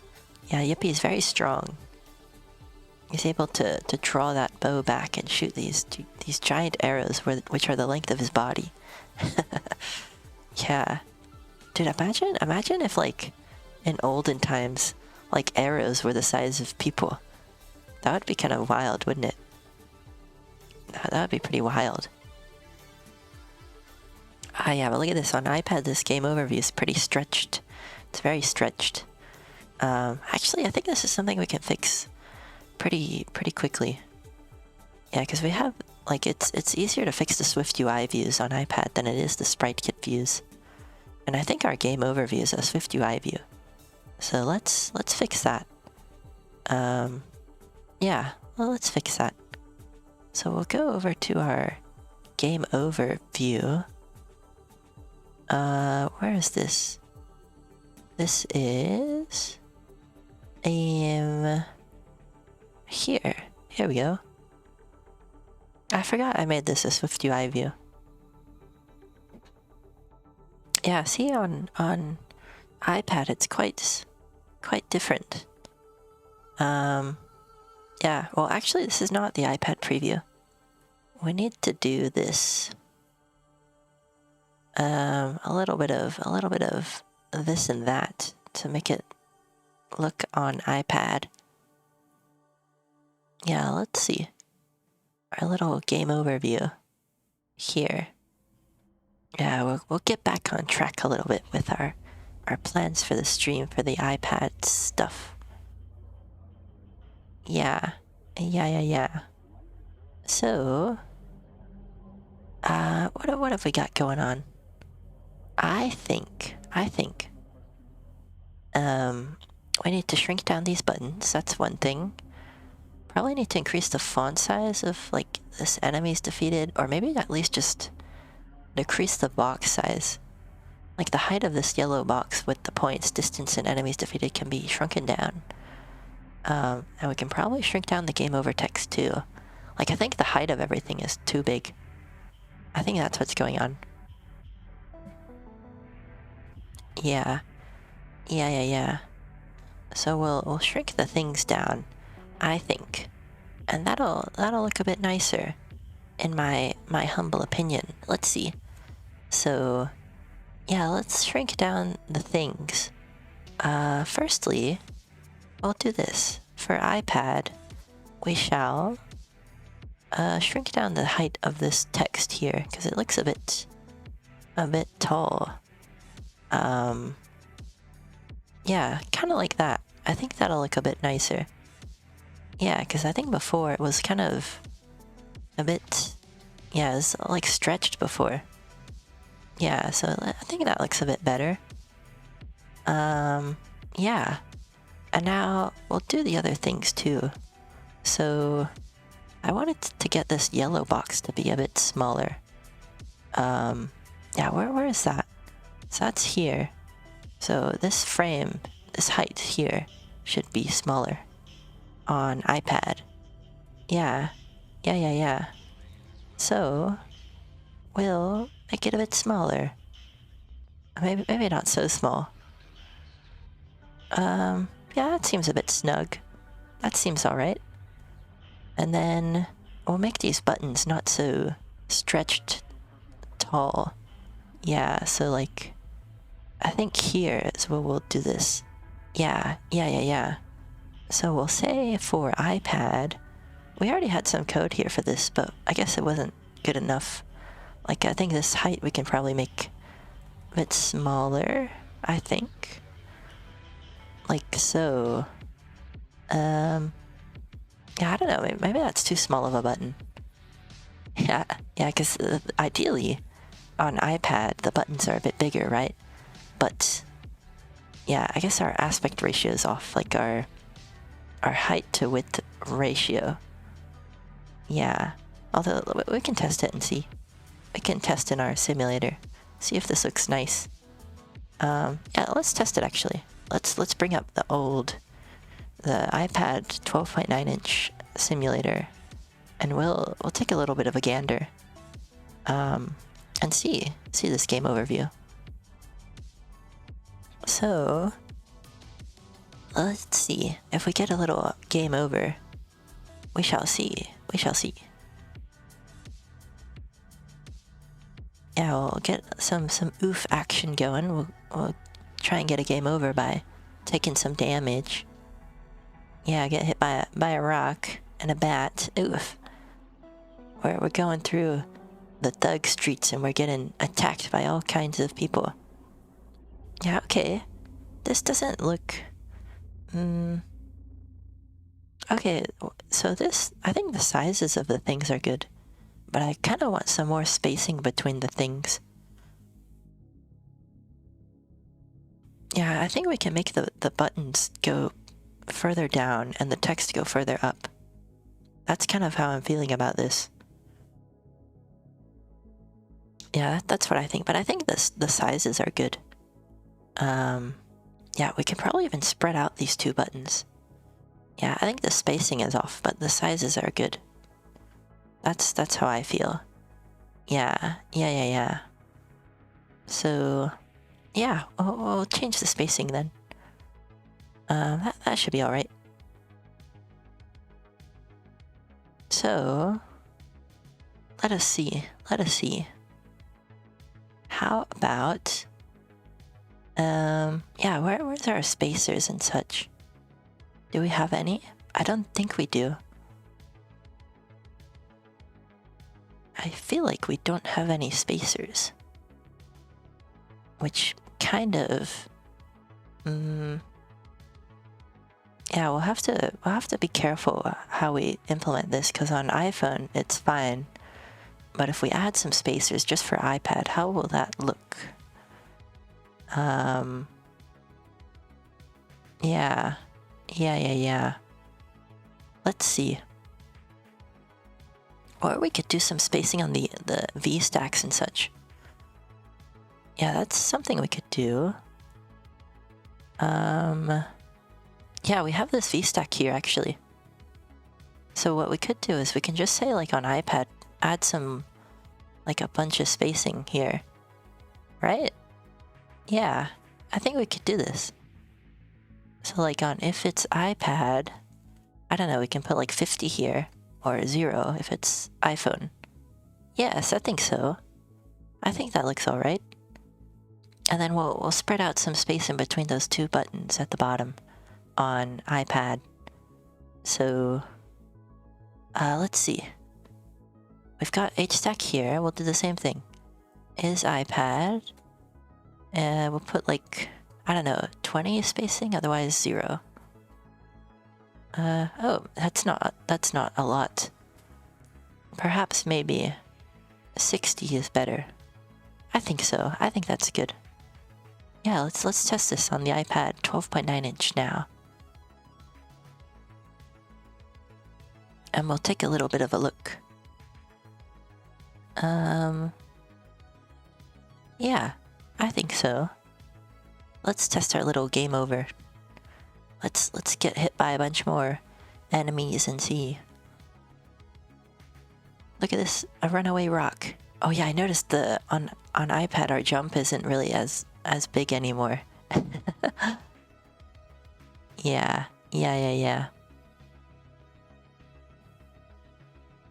Also, I probably don't want to shoot arrows when I'm jumping. I notice that's... Oh, I know why this is happening. It's because the jump button hasn't finished being clicked.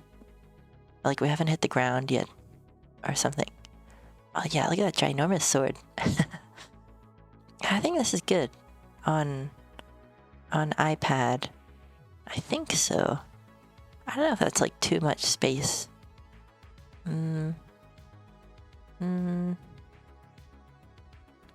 I don't know, actually. I like the space between the game over text and the yellow rectangle, but not the buttons. The buttons are kind of... What if I just had them how I had before, and just make them bigger? I think I could do that better. Yeah. This might be better. Yeah, I think instead of this spacing stuff for here, I'll just take out the spacing for those buttons and make them a bit bigger. Yeah. Like, yeah, the ratios of the things can be larger.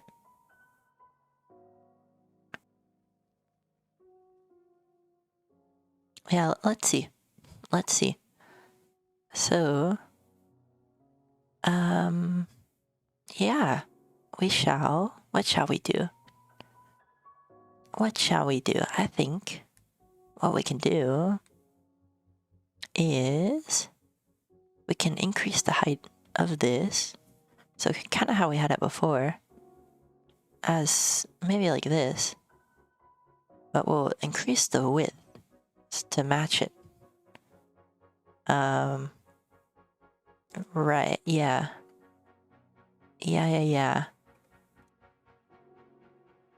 So, yeah. So we'll say this on iPad, we'll give it a different width.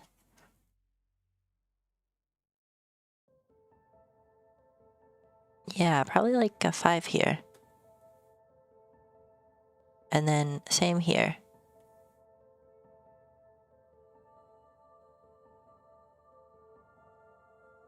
Yep. This is kind of what I'm envisioning. This is kind of the vision in my brain for the thing. I think so. Let's see. Yes, I think this looks a little nicer. I think, I don't know. Let's take a look again. I'm not very good with the design stuff. But we do a little trial and error and see.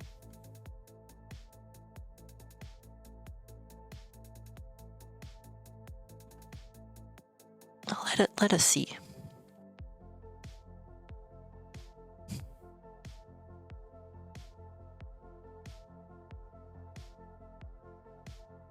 Let's take a gander.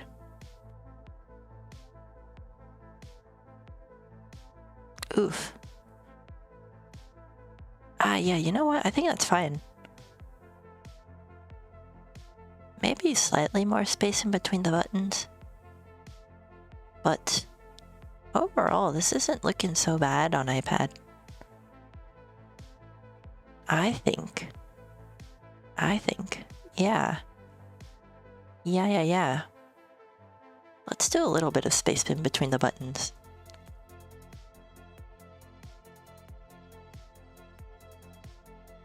Yeah. Oh yeah, I still have the thing up, but I added this line here. Oh yeah, we need spacing. Yeah. How does this look? Like ever so slight amount of space. Yeah, a very marginal amount. I think goes a long way.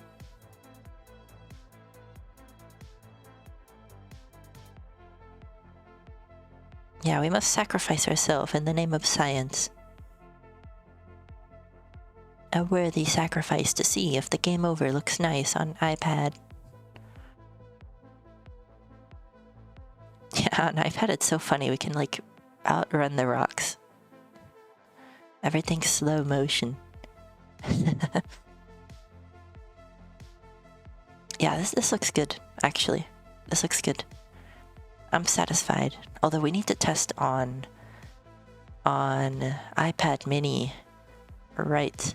We've been ignoring iPad mini for this. We must be sure to take all devices into account. Indeed. Indeed we must.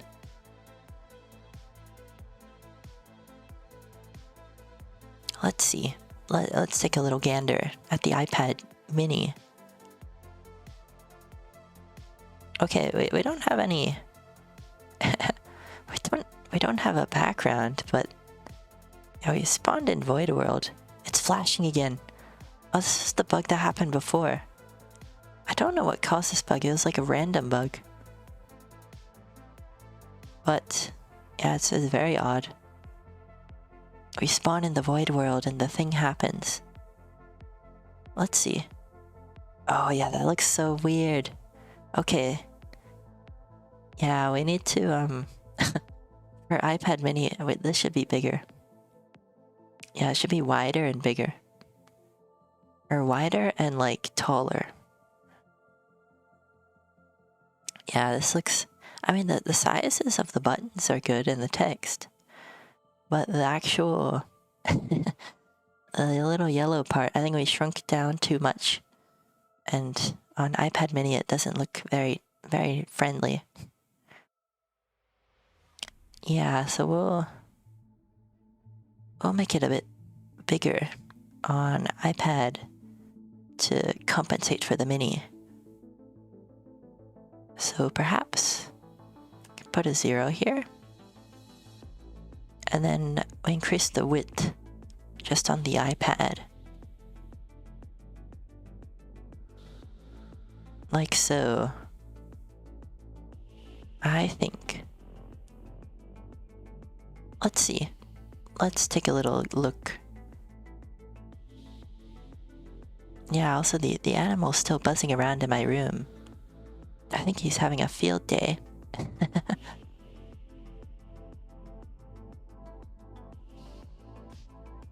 Yeah, let's see.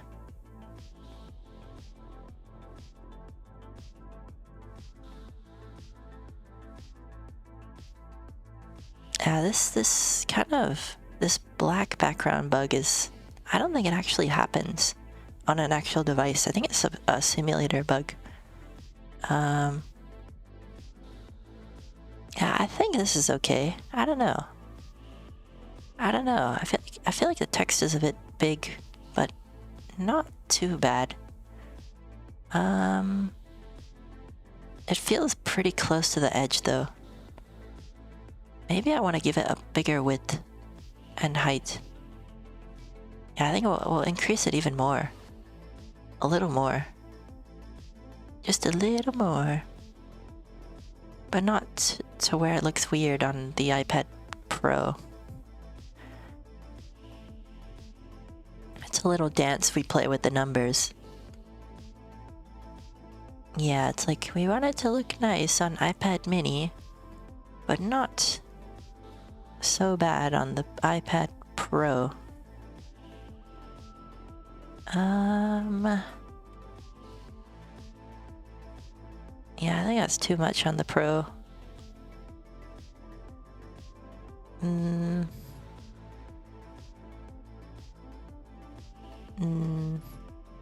Let's see. I don't know. I don't know, actually. I'm gonna go with this. How does this look on the mini?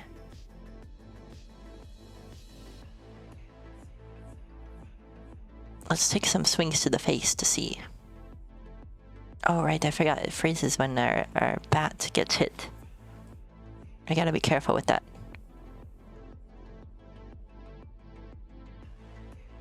Yeah, we'll take a bit of stick to the face to test our game over.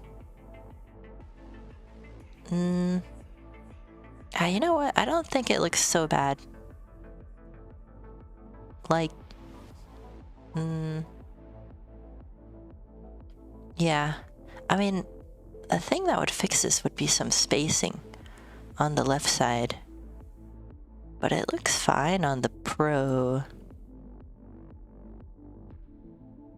Do I have spacing on the left side? I don't know if I do. Like, where would that be? Like padding. Do we have bottom padding? Oh, but that's for this. But for the actual text, I don't think we have spacing there. Yeah, I would go like... Yeah, I would go somewhere... on the geometry reader here, we would have like leading padding. Or something. Yeah, like that. And then we could say this. We could say is iPad 10, otherwise 0. Because I don't want any padding for iPhone.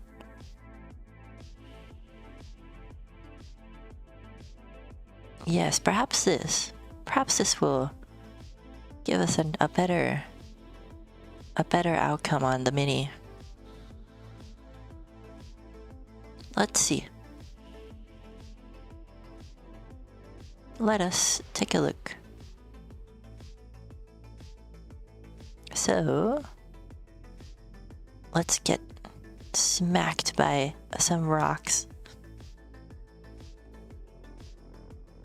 Yeah, every other rock hits because our health bar is still fading away. Okay, I think that looks a bit nicer. It was marginal padding, but it has some good results. So I think we'll stick with that. Yeah. I think that's what we'll do. And then...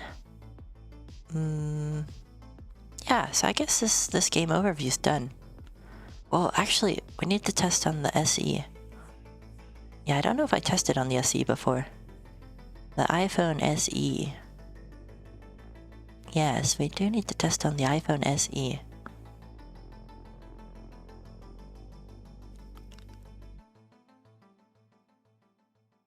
Yeah, let's do a little iPhone SE testing.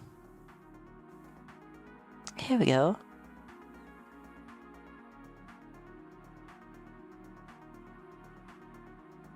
Here we are on the SE.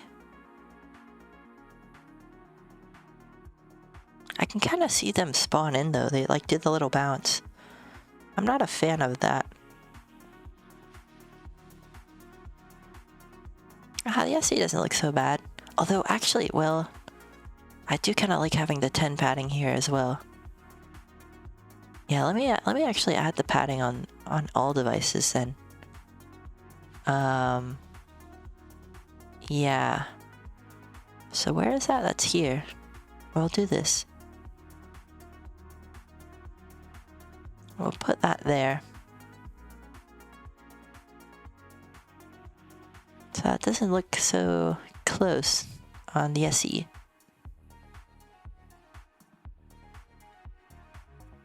Also, the rocks are crazy fast now.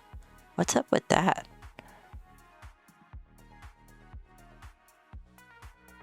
Yeah, I guess on the SE they're really fast. Okay, but this is good. This is good for the game overview. Oh wait, actually no. I just noticed the buttons at the bottom here, like touching. Yeah, we don't want them to be touching on the SE. Yeah, we want them to be a little further apart. Yeah. Yeah. So, yeah, we'll add some spacing here, like 10. Why not? And we'll see. Our little numbers dance.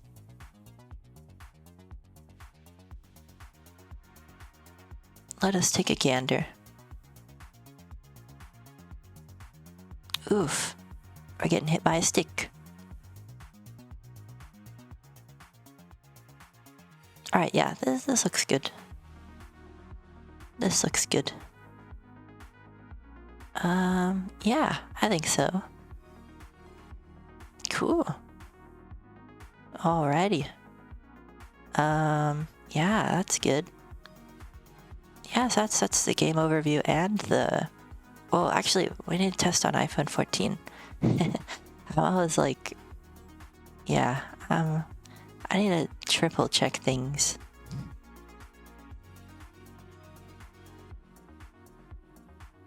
Yeah, let's see. Here's the iPhone 14 Plus. Oh yeah, we have the pink Yippee on this one.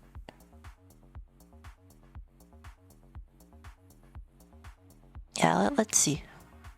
Oh yeah, see the freezing when it hits our sword?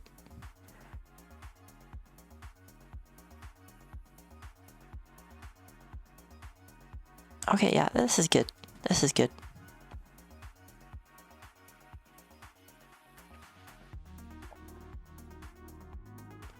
Yeah, so now... I think the game overview's done. And we finished the stats view as well. So the only thing left to resize is the shop, the game, and the pause view. We can do the pause view next. That's pretty small. Yeah, then we'll do the game after. The game is a lot of stuff to change actually, because we need to change the force applied. We need to change when things spawn, and yeah, the size of everything in the game for iPad. Yeah, it's quite a numerous amount of changes actually. Yeah. So we'll do the things though. We'll definitely do the things, and it should be good, I think. Yeah, let's do this pause view first. Oh, it's my intro theme. I pulled it from this this synthwave playlist. Yeah. It's a nice one, I think.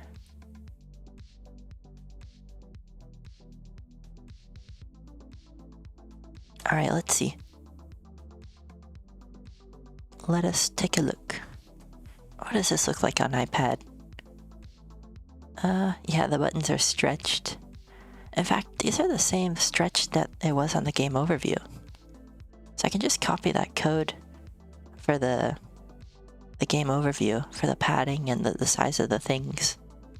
And that should do it. Yeah. So here's the spacing.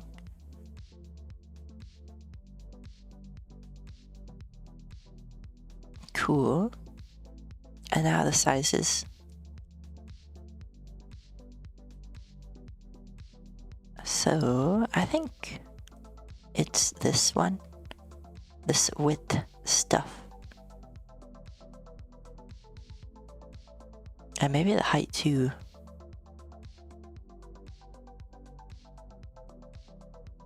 Yeah. Probably the height as well.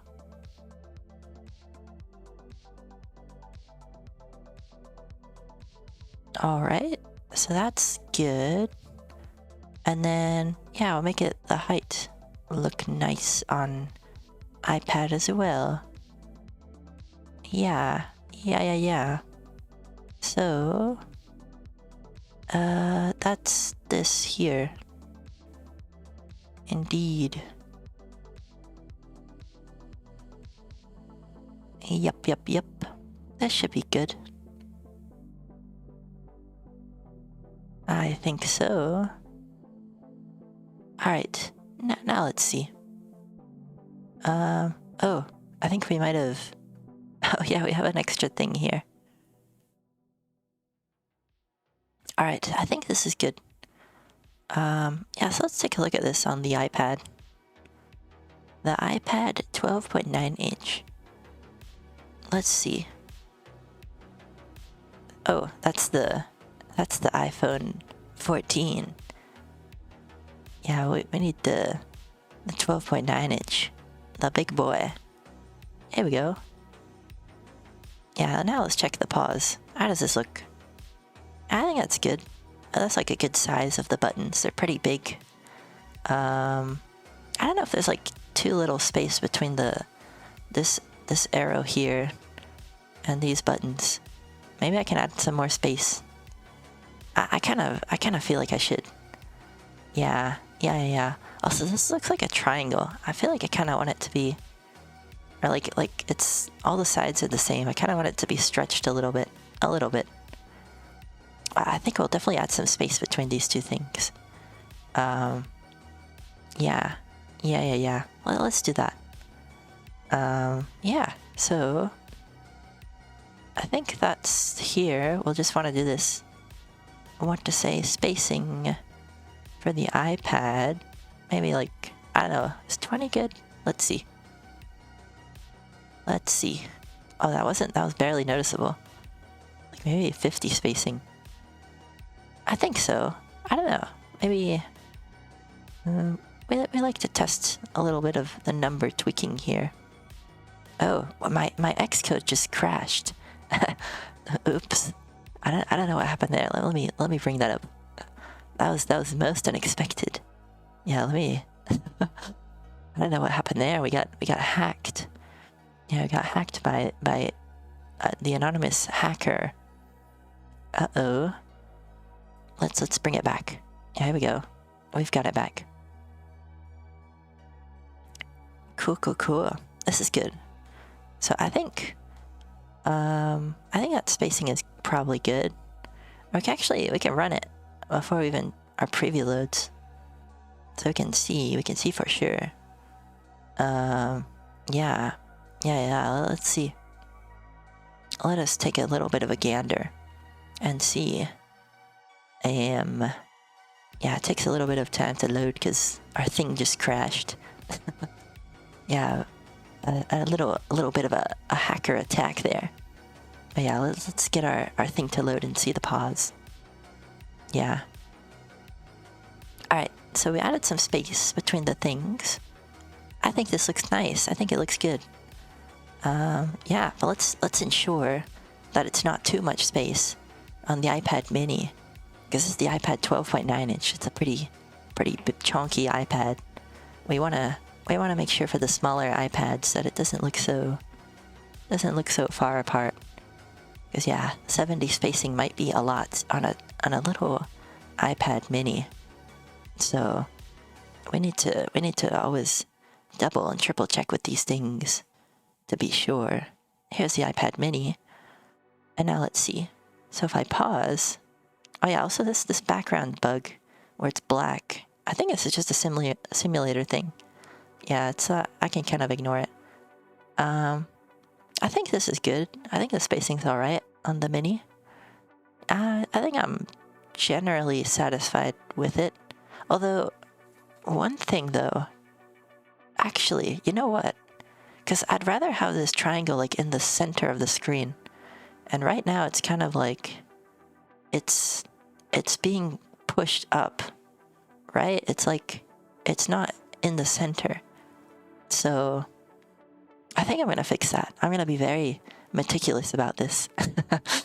I don't know. If I don't fix it, then I'll think about it. And I'd rather not think about it.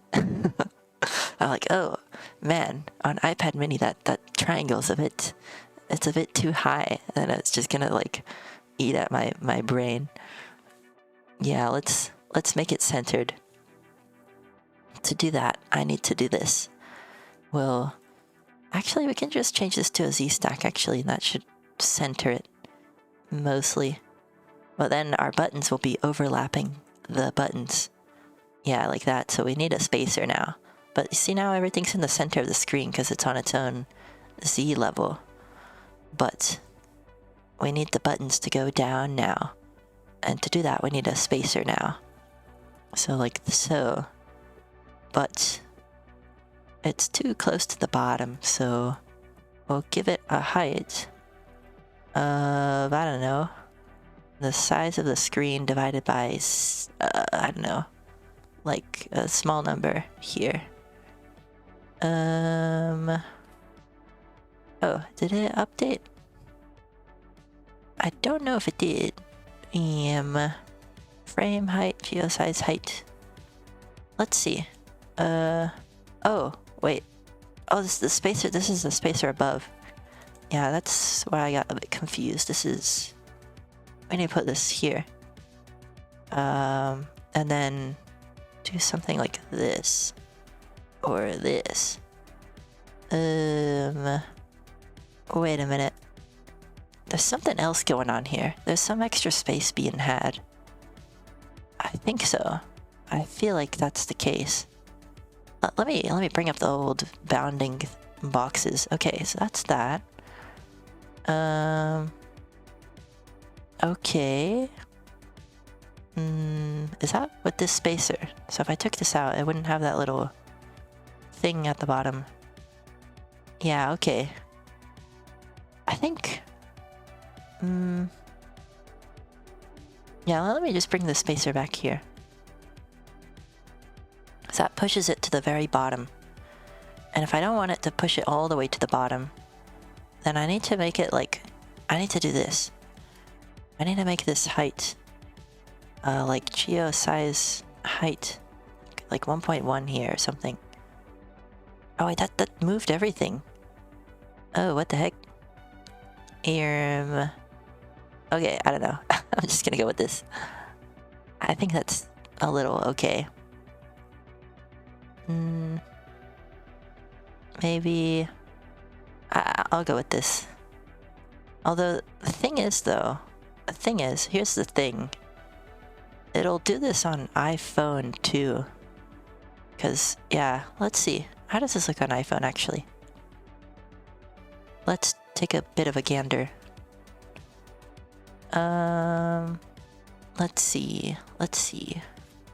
We wanna make sure these things look good. I think, I don't know, maybe I'll do this. We'll do an is iPad here. And we shall adjust the size of the thing on iPhone. So perhaps...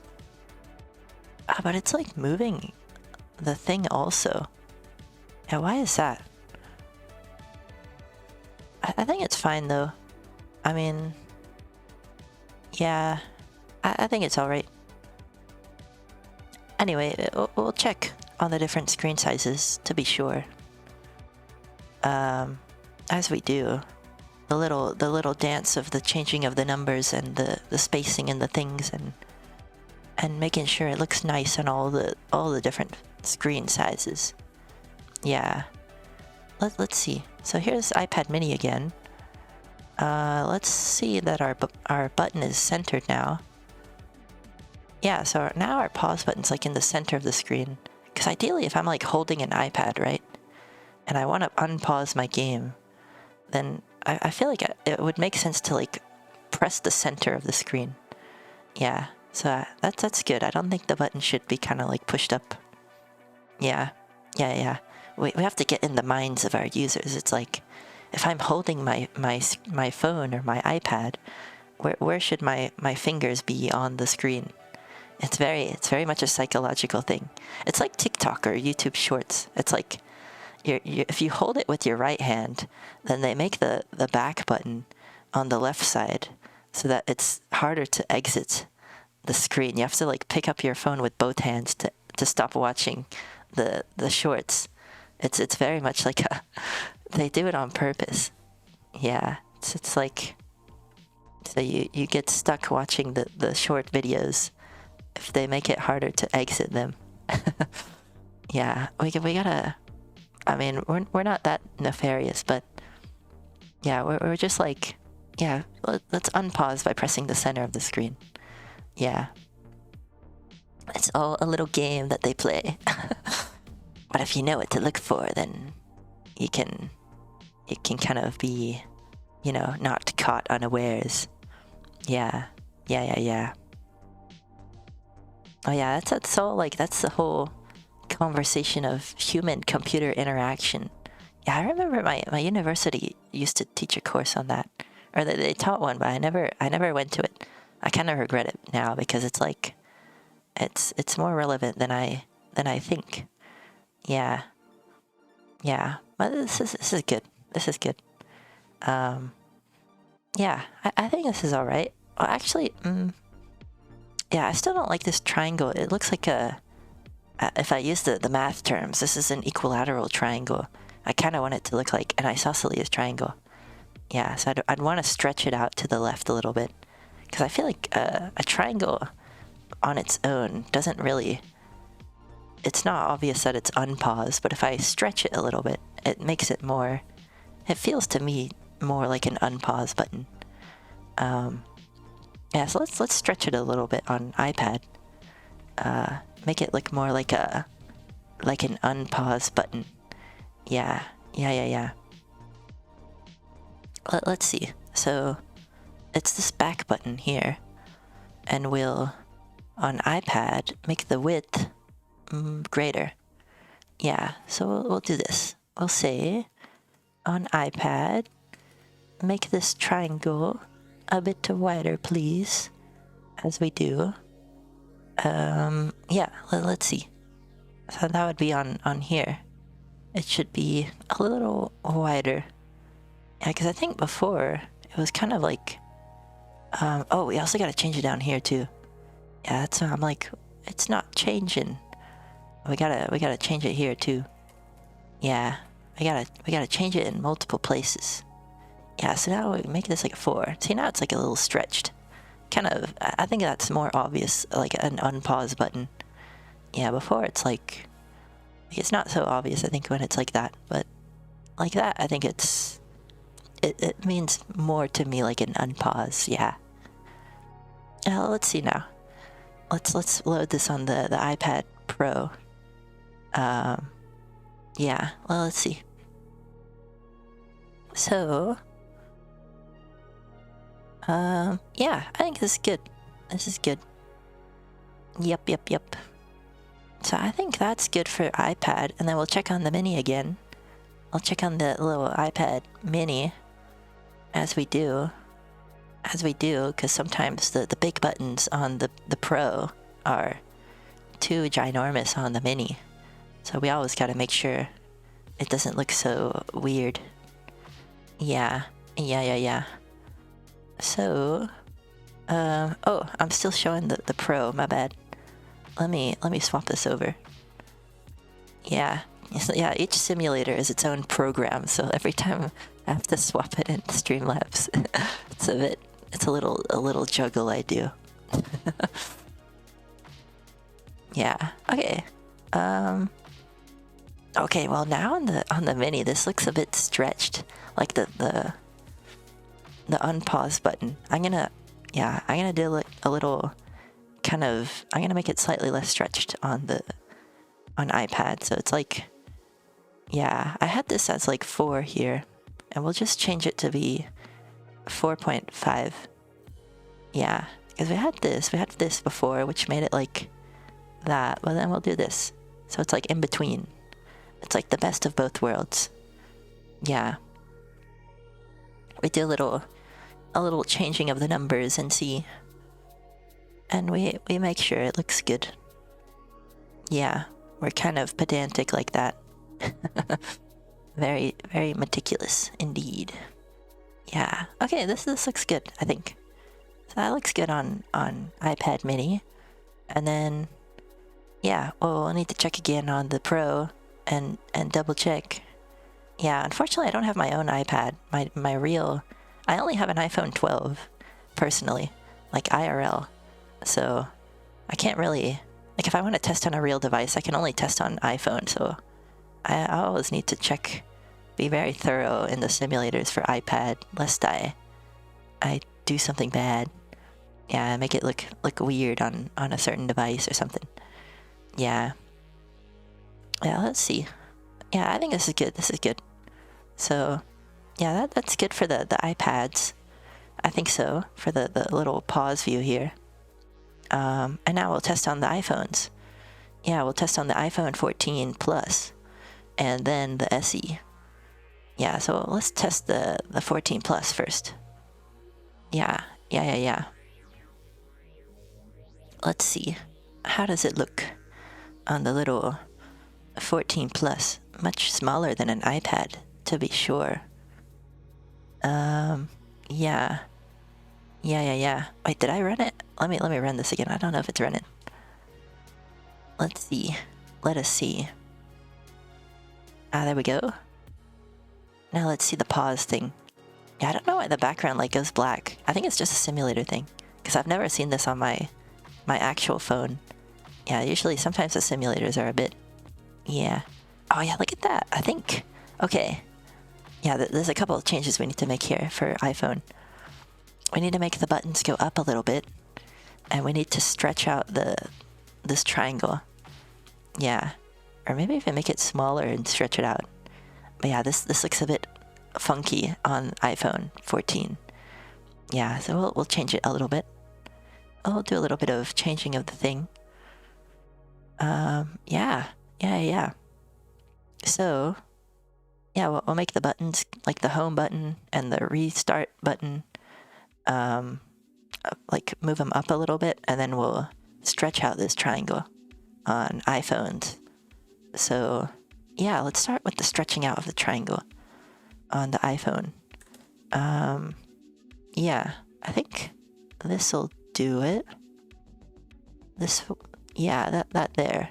I think that'll do it. It stretched it out a little bit, but not that much. How about this? Or this? Or perhaps even this? Oh, nah, I like that. That's a bit better. Oh, my bad. Yeah, we'll change the things here as well. And then, yeah, let's move this up a little bit. Like the buttons down here. Let's get them a bit more snug. Yeah. So, we had a bunch of padding here. I don't know why we had this padding. Is that... What does that do? I don't even know if that changed anything. Because we have the padding after the frame. I don't think this is actually doing anything. Yeah, we can just take this out. This is not even doing anything. Yeah, because we need the padding here for it to do something. Yeah. Yeah, so... Yeah, what did I say? I wanted to, move those things up. Those little buttons at the bottom. So I think we can do something like this. Yeah, let's try this. Yeah, well, now let's see. Now let's try on the 14 Plus. Let us take a little gander over at the 14 Plus and see. Okay, yeah, this looks good. I like this. But of course, importantly, we must test on the iPhone SE because that phone is very, very different than the 14. Like it has a home button. Like you can see this one doesn't have a home button. But, you know, I think it was starting with the iPhone X and up, they took out the home button. But some people still have like the phones with the home button, which changes our UI a bit because it's like, you know, you've got less screen to work with. There's like a button on the screen now. Yeah, so we gotta make sure for all the people with the older phones that they can still play our game and it doesn't look weird. Yeah, let's see. Here's the iPhone SE. Yeah, see there's like a little button on the left side there. Yeah. I'll tell you what though. I remember when they took out this button. I used to have an iPhone 7 and it had the home button. And then I switched to an iPhone 12 and I had no idea how to exit an app. Yeah, even like, and at the time I was still making apps and stuff and I was like, yeah, even I wasn't used to it. It was like, yeah, like there's no more button. How do I get out of this app? I was just like so confused. Yeah, you have to like swipe up from the bottom. I don't know, it's not super obvious, but yeah, you learn it and then you kind of get used to it. But yeah, I don't know. There's something good about buttons. Yeah, it's like buttons are very, very obvious. Yeah. Anyway, I think this is okay. Like I don't know. Like if I move these buttons even closer to this one, it might look really weird. So I think I'm just gonna call that good for iPhone for this pause screen. Yeah. So I think that's good. Oh yeah. Also, I noticed. Oh my gosh, this is like a very jumpy Yippee. See that was one thing I wanted to change. Like on the like the game plays well on iPhone 14, but on every other device, like all of these force vectors are so weird. Like the arrows are faster on iPhone SE, and we have a little jumpy, springy Yippee going on here. He's like on the Yippee juice. Oh my gosh. Okay, I didn't expect that. Like on the iPad, he doesn't jump at all, like barely. But since the iPhone SE is like one of the smallest phones that is still being supported, yeah, he jumps very high. Oh my goodness, this is wild. We've got little springy, jumpy Yippee on the Yippee juice, zooming about. Yeah, we've got like little. Yeah, these are crazy tactics. We can jump over our enemies and fire at them below like napalm. We've got napalm with our bow here. Oh my goodness. Yeah, this is like tactical aerial airplane Yippee. Oh my goodness. It's like, yeah. Oh my goodness, that's pretty wild. Yeah, it's something funny about finding little bugs in your app like that. Because I didn't expect this. This is not pre-planned. We've got Yippee with the zoomies going on. I don't know. It's kind of fun to like jump really high and then like napalm the enemies. I don't know. But I'm okay with having it like normal. Yeah. Otherwise, it might play like really weird. It might feel weird. But it's fun to test around. Yeah. Anyways, I think this is looking good. So I resized everything for iPad and iPhone sizes for this settings view, for the stats, for the leaderboard, and now I did for this pause view, and then I also did it for the game overview. So there's only 2 views. Well, I guess kind of 4 because one of them's 3 views. But so I'll show the game over one too because I resized that one as well. Yeah, but I need to adjust the things in the game itself, like the jumping of the things and the spawning and stuff. Yeah, so the game over I resized as well. This looks alright. But the shop as well, I need to fix on the different screen sizes. Yeah, because these are kind of crammed on the SE, and on the iPad it crops. It's like really bad on iPad. Yeah. Yeah, maybe I can even show that. It's pretty wild on iPad. So yeah, we'll definitely need to change the things for sure. To be sure. Yeah, let's show on the iPad 12.9 inch. Yeah, because that's a most interesting thing. I'll show you even how the game plays, because it like the Yippee barely jumps at all. Yeah, because the way I have the jumping work is it like it applies a force equal to like the width of the screen or something, and like yeah, like if I jump on iPad, yeah, like it barely goes off the ground. Yeah, and like everything's in slow motion. Yeah, all of the force vectors are like based on the width of the screen. So, because the iPad's super wide, it's like slow. So I gotta fix the things. And he's got a giant Legolas bow. It's like little Yippee has the bow the size of his whole body. Yeah, he's very muscular, powerful Yippee to be able to shoot such arrows with this giant bow. Indeed. Yeah, we definitely gotta make this look good on iPad.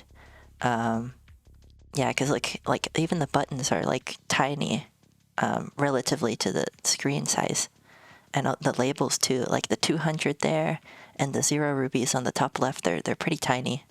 Yeah. But we got this. The pause looks nice. Yeah, we need the actual game to play well on iPad, and also, whatchamacallit, make the things faster, like and make them jump higher, that kind of stuff. But yeah, even the shop looks a bit weird on iPad right now. Like, yeah, there's a whole bunch of space here, and the upgrades, yeah, there's a lot of space.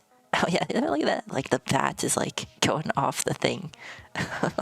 Oh my goodness! But the gems, I was trying to fix this yesterday. It like crops. I don't know why it's cropping. This was like a weird bug. But yeah, we'll definitely wanna fix the things for sure.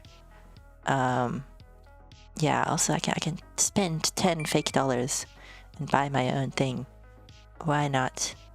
Yeah, let's spend 100 fake dollars and buy the things. Or this is the 50. So my balance should update. Yeah. Wait, I noticed though, like my ruby count in the top right isn't updating. Oh right, that was a bug that happened a couple streams back that I noticed. It's like I'm buying like 60,000 rubies, but my balance isn't updating. I have to like go out of the shop and go back in. Yeah, see now it updates. Oh yeah, I guess I spammed it a bit, but yeah. There's a couple bugs remaining. Yeah. Oh yeah, definitely. I spammed this a bunch. Whoopsie. But yeah, I guess this is looking all right. Yeah, I think the next thing we can work on is trying to increase the size of all this stuff on iPad. Yeah, the first thing I want to do is probably increase the size of the ground tiles, because it's really low at the bottom. Like on iPhone, it's kind of bigger relatively, like it's proportionally bigger. Yeah, so we'll make these little dirt squares at the bottom a bit bigger, I think, on iPad. Yeah, I think so. Yeah, and then like these dudes are spawning, but they're like falling in. You can see them like fall. Yeah, I think. Well, actually, the easiest thing to fix first will be like the labels, like the 500 there and the 0 on the top left. We can make them a bit larger. Yeah, so let's do that first. Oh yeah, also I noticed, oh my bad, I hid the whole thing. Was that hidden? Oh my bad. Yeah, I was doing this. Yeah, I was doing some stuff. I didn't realize I wasn't showing. Yeah, I don't know. I'm like, yeah, I'm managing the different simulators, but yeah, this is kind of what it looks like on iPad. It's not like, yeah, it's pretty, yeah, the game doesn't play super well. Like the jumping is really low, and the arrows are very slow motion. Yeah, he's got the giant's bow. Yeah, but we'll fix the things. Also, these dudes are like going through the arrows. Oh my goodness. Yeah. Yeah, we'll fix the stuff though. That should be good. That should be good. But yeah. Actually, also, I think on iPad I can probably put more space between these labels here. Like points, distance, and enemies defeated. Let's do that. Let's put some more space between them. Yeah. My bad, I didn't realize I wasn't showing, but yeah, the iPad, it looks a bit weird. Yeah, we'll fix the things though. We'll fix the things.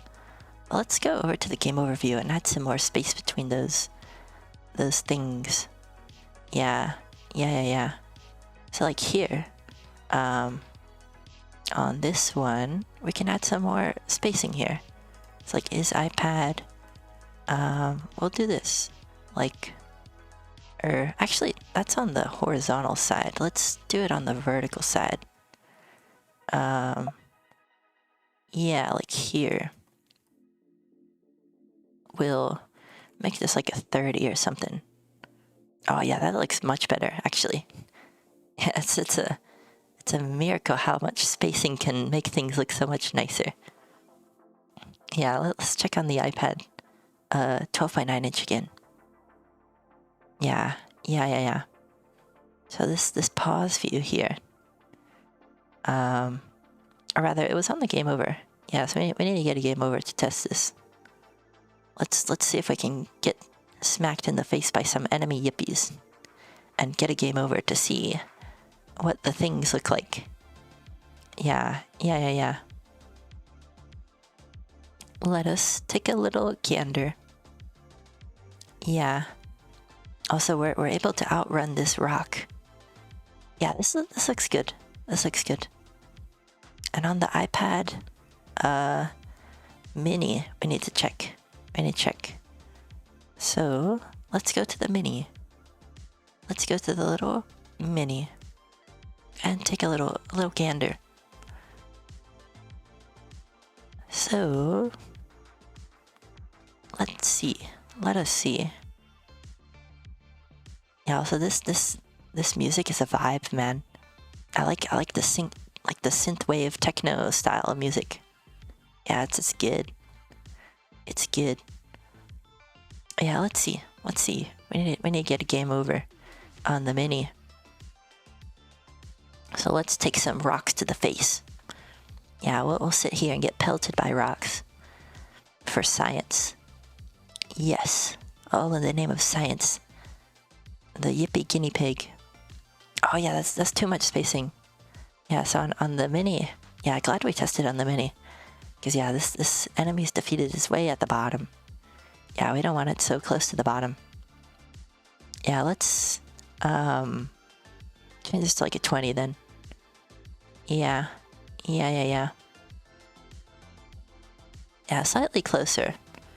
But I think it should look nicer on the mini now. Let's see. Let us see. So, yeah, let's do some little pelting of the rocks again, and see. Let us take a little look, a little gander, and be sure. So, okay, I don't know. It looks a bit close. There. I think what I'll do probably. Yeah, I don't know. I think I'll take out some more spacing. Maybe make this a 15. Yeah, I think so. A little more spacing we take out. Now let's see. So, let's take some more rocks to the face. Oof. Or maybe get whacked by a stick. And let's see the little game over again. On the iPad mini. Yeah, I don't know. That looks relatively okay. It's very snug. Yeah, what were my worries on the Pro? I don't know. I think it's alright. Yeah, well, I'll change it back to 10. Yeah, we'll kind of revert our code here. Yeah. And we'll see. We shall see. So, yeah. Well, let's test again. A lot of testing to see. Oh, we get a little smacked by Yippee here. Yeah, I think this is okay. I think this is alright. Well, let's test on the Pro again. I think it looked a bit odd on the Pro, but not like so bad. But we'll confirm. We shall confirm. Yeah. Let's test on the iPad Pro. Indeed. Let us see. iPad Pro 12.9 inch. Let's see. Let us confirm. Yeah, see the image is back here, like the background. It's a very weird bug. I don't even think it's like a bug with the game. I think it's like a bug with the preview or the simulator. Yeah. Let's get a game over. Okay, yeah, now I see what the problem is. On the Pro, it's like there's too much space, but on the Mini, there's not enough space. Okay. Yeah, this does look really weird on the Pro, actually. Yeah. That is weird. Yeah, let's try and find the Goldilocks zone then. Like 20 here. Yeah, that admittedly does look very odd on the Pro. Yeah, I'll admit. Yeah, let's take some stick wax again. And make sure that it looks alright on the Pro now. But then we'll have to check the Mini again. And if it still looks weird on the Mini, then I'll probably just decrease like the font size or something. Yeah, I don't know, this looks like okay on the Pro. Yeah, I mean, I'm like okay with that. Not super satisfied, but like, you know, that'll pass. And now the Mini. I shall see. Let's see. So, let's take a little stick whack to the face again. And let's see, how does the game over look? How does game over look on the Mini? With the Yippies attacking us with their sticks. Okay, I think, I don't know, the text is very snug on the sides. I'm thinking, I could decrease the font size. I could, well, actually, I think it would look better if like the points and the distance font were smaller. Because it would like kind of push everything together too.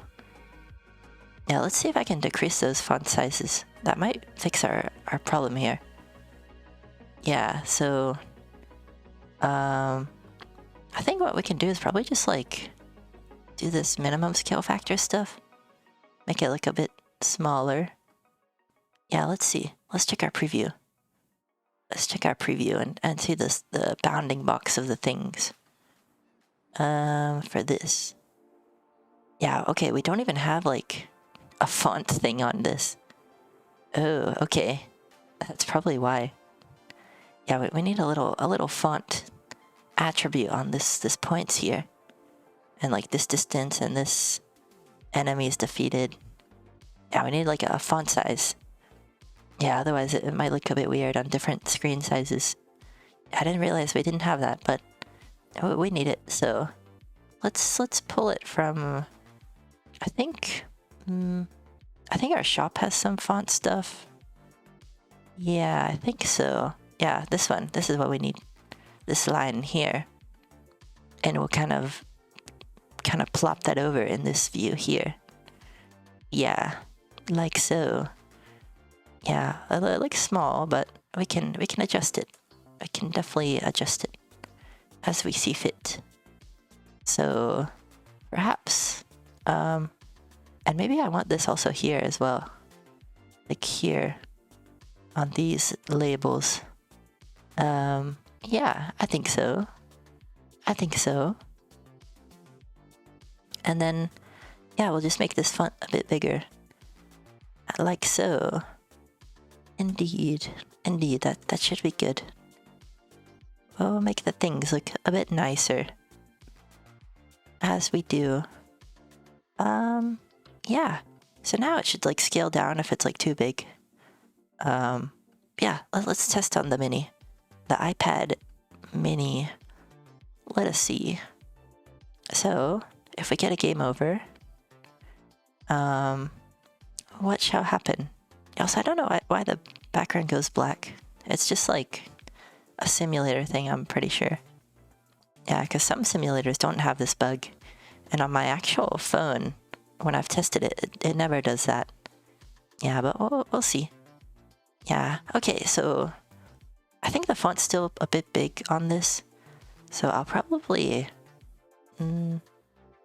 decrease it a little bit. Yeah, I think I'll bring it down a little bit. And then, yeah, we'll see. We'll see. So I have it at 60 right now. Yeah, let's bring it down to like 50. I don't know. Or is it because this is bold? Is enemies defeated bold? Yeah, this is bold. Oh, I think I know what's happening here. I know what's happening. I have this as 0.5 here. But I should probably put 0.5 here also. Like for distance and then the points thing. Yeah. Let's see. Oh, my preview's frozen. So if I update it, does that scale down? Oh, not really. Oh, here's what we'll do then. We'll make this. Oh, wait. Oh yeah, we need this on this here. This is where we need it. Yeah. Now it should kind of like be a bit smaller when it needs to be. Yeah, then we'll kind of adjust this to be smaller. Maybe like that, I think. Yeah, a little playing of the numbers and seeing how the things look as we do. Yeah, well, let's see. I think that's all right. Yeah, let's see. How does this look on the mini? Let us test and see. Let's do another game over for science. A little bit of a stick whacking on the Yippee head for science to see the game over view. We've got some mean Yippies here. They're kind of angry and they're hitting us with their stick arms. Yeah. Okay. Yeah. This looks good. This looks good on the mini. I'm satisfied with this now. Yeah. But now we need to check on the iPad Pro, because maybe the font is too small. Yeah, we need to confirm to be sure. Let us see. So we'll bring up the iPad Pro, 12.9 inch, third generation, of course. And we shall see. We shall see. So, yeah, we definitely need to resize the game though. On iPad, it looks a bit wacky, I'll admit. Looks a little bit funky. Yeah, let's do a little game over for science and see. Okay, yeah, I don't know. On the Pro, there's like a whole bunch of space between like the top and the bottom of the things. But on the mini, it's fine. So we gotta figure out what we want to prioritize. Should it look nice on the Pro or the mini? Like what device is more common? I feel like the Pro is more common. So let's try and make it look nice on the Pro. And if it looks slightly weird on the mini, then I guess so be it. Sorry, mini users, but it'll look, I don't know, like ever so slightly different. A little bit. a little bit. But yeah, we love all of our iPad users. Yeah. I wish I had an iPad though, because then I could test on my actual iPad. I only have an iPhone, like IRL, so I can only test on one iPhone. Yeah, so we're kind of relegated to the simulators on my Mac here, which aren't like 100% accurate. Yeah, I've noticed that. Like even like the iPhone 14 simulator here, I have an iPhone 12 and it looks very different. Well, slightly different, but different enough to not always rely on the simulator. Yeah, I always test on my own device just to quadruple check. Yeah. But yeah, let's see. Let's add some more spacing between these lines here. Yeah, I think... Well, where is that spacing for this? I think it goes... is it this padding here? Like... Oh no, it's the leading padding. Yeah, what is the spacing between these things controlled by? I think it's this. Yeah, if I put like a... Yeah, okay. So if I put like 30 here... Yeah, let's see. What do we want to do? I think 40 is like too big for the mini. Like, even I wouldn't be comfortable with that. I think... Yeah, let's see. 30 looks okay on the Pro. Let's test again. Let's test again on the Pro. And we shall see. We shall confirm. We do a little bit of experimentation, a little bit of changing of the values. It also takes a while for us to die when we get hit by the sticks and the rocks. But if we continue on in the game, we will find these stronger enemies with their swords. Yeah. I don't know. I think this looks okay. This is acceptable, I would say. This is, yeah, I don't know. I say acceptable, but it's like okay. Yeah, but let's check on the mini and be sure. So, like, let's see if this 30 padding isn't like too much on the mini. It might be. It might be. I think it probably is. But, oh, my bad. That's the 12 again. The 12.9-inch Pro. Yeah. Oh, here's the mini. And yeah, let's see. Yeah, I don't know. This background bug in the mini is so weird. Yeah, let's see. Let's get another game over and see. So... yeah, you know what? I'm okay with this.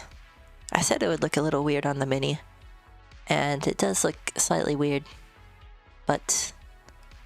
you know what? No, I'm not okay with this. I'm gonna be extremely meticulous about it. I'm gonna change this from 30 to 25, and I'm gonna test again. I'm like, oh, if it doesn't look perfect in my mind, then I'm gonna think about it for the rest of my life. Yeah, I don't know. I'm a little hard on myself, I guess, but only to abate the brain worm virus. Yeah, the virus of the thing must look perfect, otherwise I'll ponder on it for the rest of my days. Yeah, so yeah, okay, I think I'm okay with this 5 extra padding makes it look acceptably within my margins of okayness. Yeah. But of course we need to check on the Pro, as we do when we make changes to any iPad. Then, oh yes, the mini again, my bad. We'll do a little hot swap there to the Pro. There we go. And now let's see. Let us see.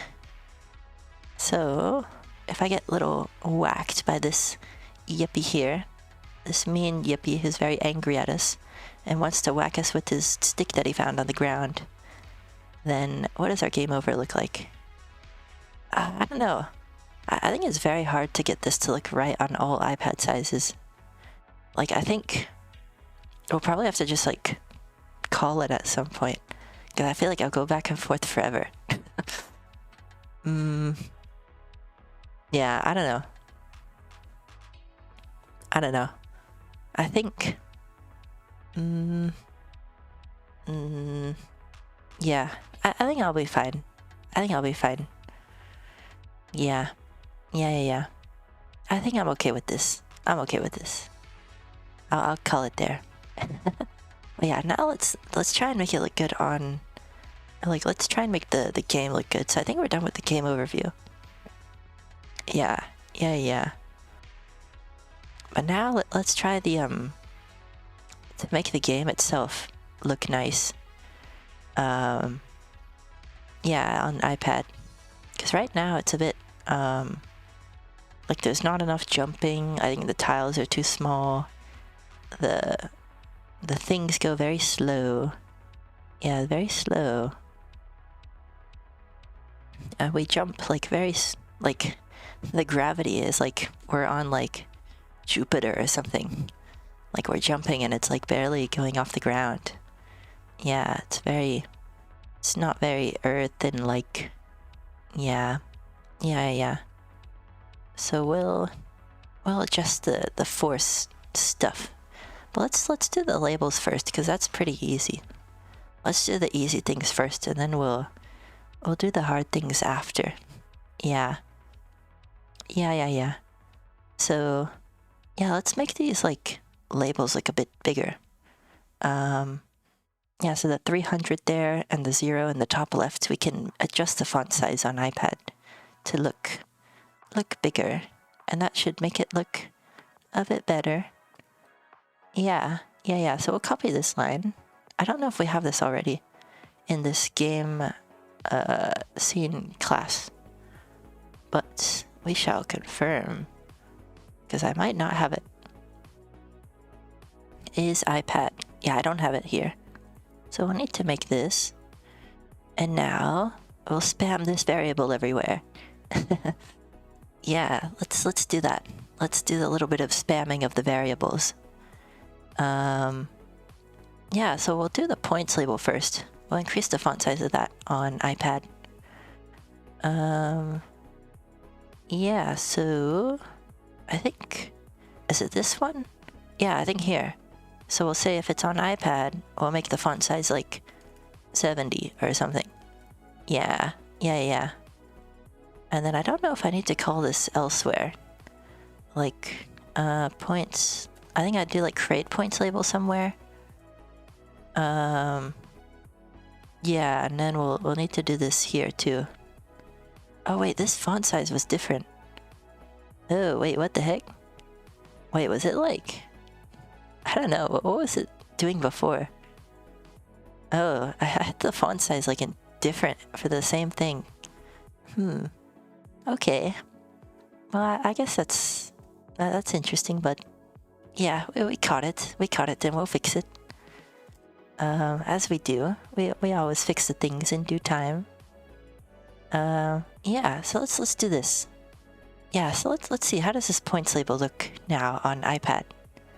Is it large enough, the font size? Let us see. Let us do a bit of testing. It'll be on this preview. I don't know, I don't really see it. It looks the same. Maybe, I don't know, did I change it in the right place? Let's see, if it updates. Yeah, it's still pretty small. Oh, I know what this is. This is the temporary points label. So this is the points label when I defeat an enemy. There's like a little points. You see there's like a little points that come out of his head. That's the points label that we're changing. Yeah, I want to change the points label in the top middle. Yeah, there's like two different points thing. Yeah, see that one? Like that little 100 that faded away. That's what we just changed. Yeah, well, let's change the one in the middle at the top. The 500 there. Let's do that.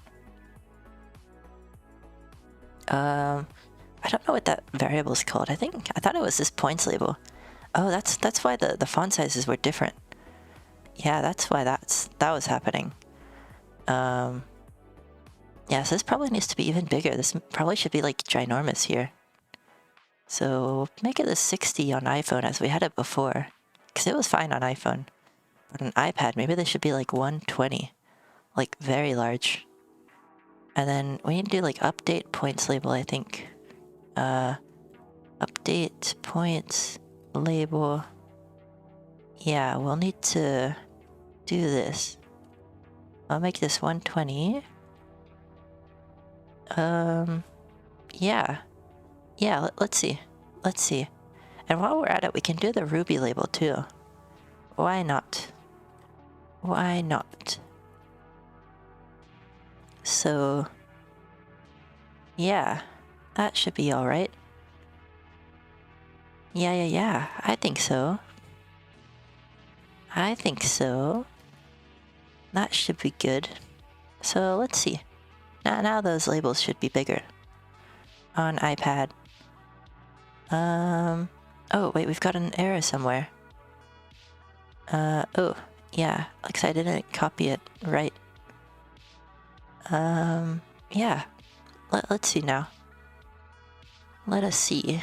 We shall see. Are those labels? Yeah, those look sufficiently large, I think. Albeit, now the Ruby looks small in comparison. And the pause button as well looks very small. And it's below the label. I kind of want it to be like at the same level. Yeah.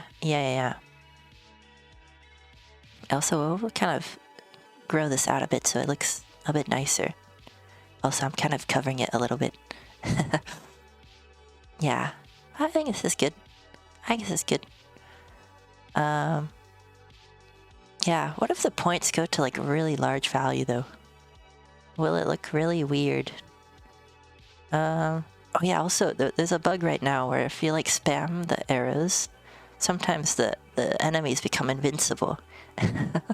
Yeah, sometimes we've made like an invincible Yippee here. I think we can hit him with our bat though. We can bonk him. Yeah, so he might be immune to arrows, but he's not immune to the power of the Unga Bunga. We can do a little bonk of the Yippee, and that should be alright. Oh, but then we take the laser to the face, and then we lose. Yeah. Well, let's see what happens if this number is like really big. Like, the points is like, I don't know, like 100,000. Does that look weird? So, we'll say this. Yeah, we'll need to go to the top where our points thing is. Up here, I think. Yeah, let's make this like 100,000. Because potentially, our game could, like some people could play a lot and they would get really big numbers. So we gotta make sure when the numbers are very big, that the labels don't look weird. Yeah, let's see. Yeah, actually, I think that doesn't look so bad. That doesn't look too bad. If it were like 1 billion though, then it would like overlap some things, I think. But 100,000 looks alright. Yeah. But yeah, let's make that Ruby bigger and then move the pause button up and to the right a bit more. Yeah, let's see. So how big do we want to make this Ruby? Like a little bigger, I think. And then the pause button we need to move up and to the right on iPad. Yeah, let's do those things. Let's do those things. Also, RIP my voice. I'm gonna take a little water break. Yeah.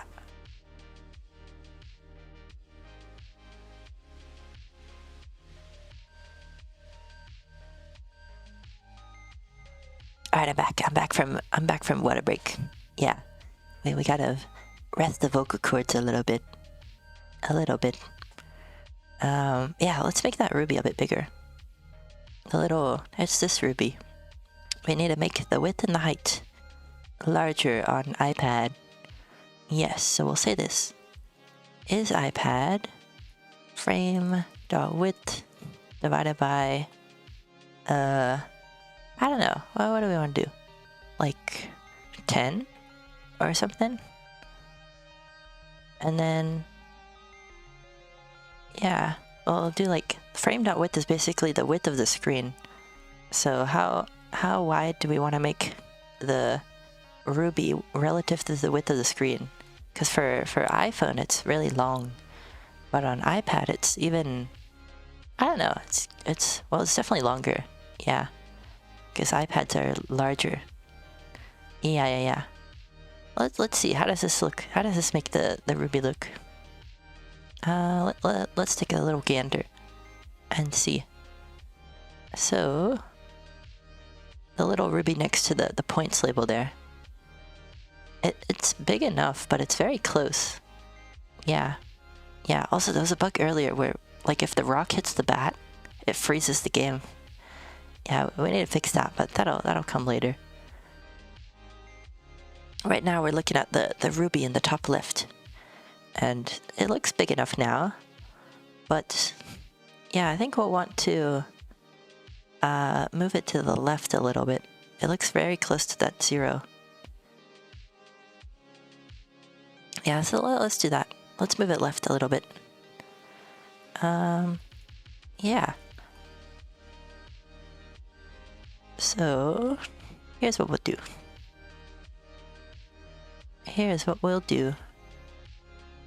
We move it slightly left. And we shall see. How does that look? Yeah, it looks better. I like that. I'm satisfied with that.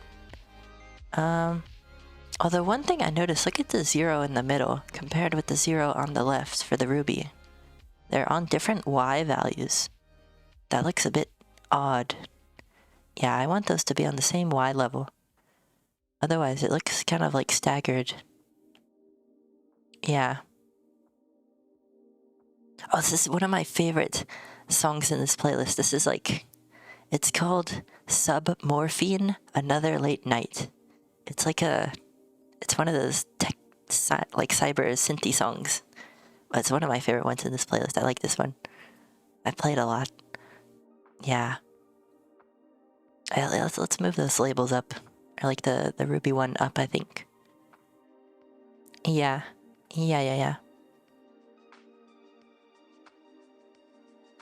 Alrighty. Yeah. Is this one like a 5? This song is like a jammer, man. Bruh. Dude, I cannot get over this. Yeah, let's move this one up, I think. I think that the Y value for this is different than the whatchamacallit, the other thing.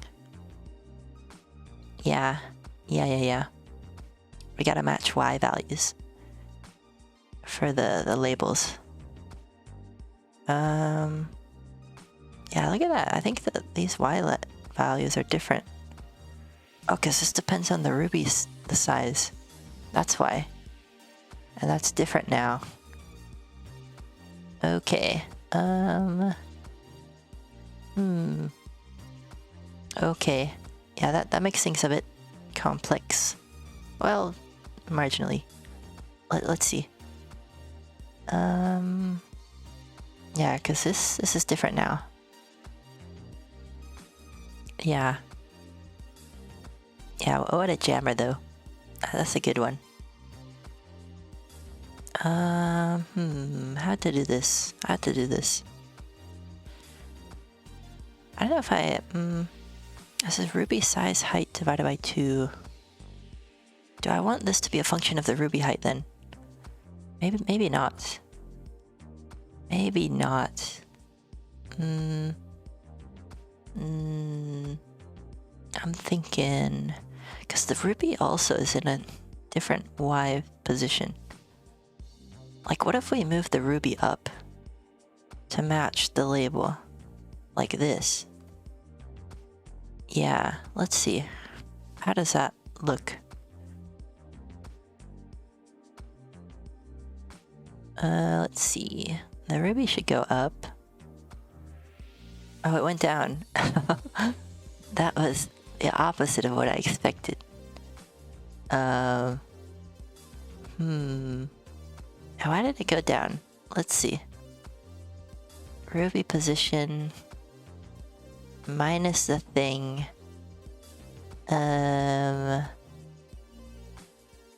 What did I have here before? Oh, that's why. Because it subtracted more than it added. That's weird. That's weird. I think it's because the anchor point is different. So what I need to do here is I need to say this. Minus ruby dot size dot height. A very large calculation. I hope it's able to do it in time. Sometimes if the calculations are too large, it'll say it can't do it in time. But we'll see. Oh, maybe I need to do plus. Maybe plus that. Because the ruby's kind of, it's going down a bit. Let's do the plus here. And see if that kind of adjusts it to the right value. Let us see. Or maybe plus divided by 2. Yeah. It's all has to do with anchor points. Yeah, because Swift doesn't automatically place things where you'd expect it. It places them according to their own coordinate system. It's very weird.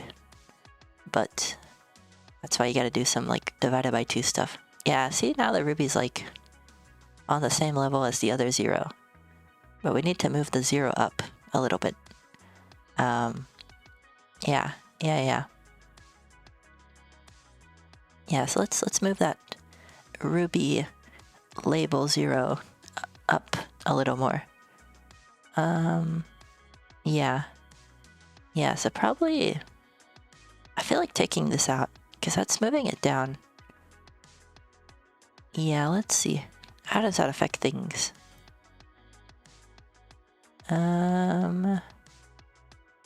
Okay, that's too much. I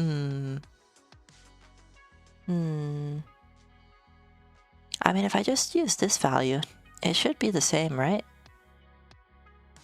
Like, this should be fine. This should be alright. So let's see. Let us take a gander. Yeah, I think that's kind of okay. Maybe the ruby in the top left is a bit too high. But we can move it down. We can move it a little bit down. That shouldn't be too big of a problem. Yeah. Yeah. Well, let's do that. Let's do that. So, yeah, this ruby, I guess we can just take this out, I think. And maybe that'll look a bit better. Let us see. Let us see. So, I should move the ruby down a little bit. Oh, I moved it up. Okay.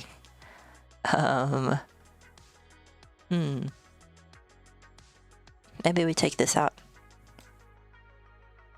Let's take out some of the numbers. Let's play with the numbers a little bit. Yeah, we like to play with the numbers. Oh yeah, that looks much better. Yeah, that looks very nice. Yeah, I think I'm okay with that. And it might look weird on iPhone. I have a feeling. Let's see. I don't know. I have a feeling it'll look weird. Let's take a gander. I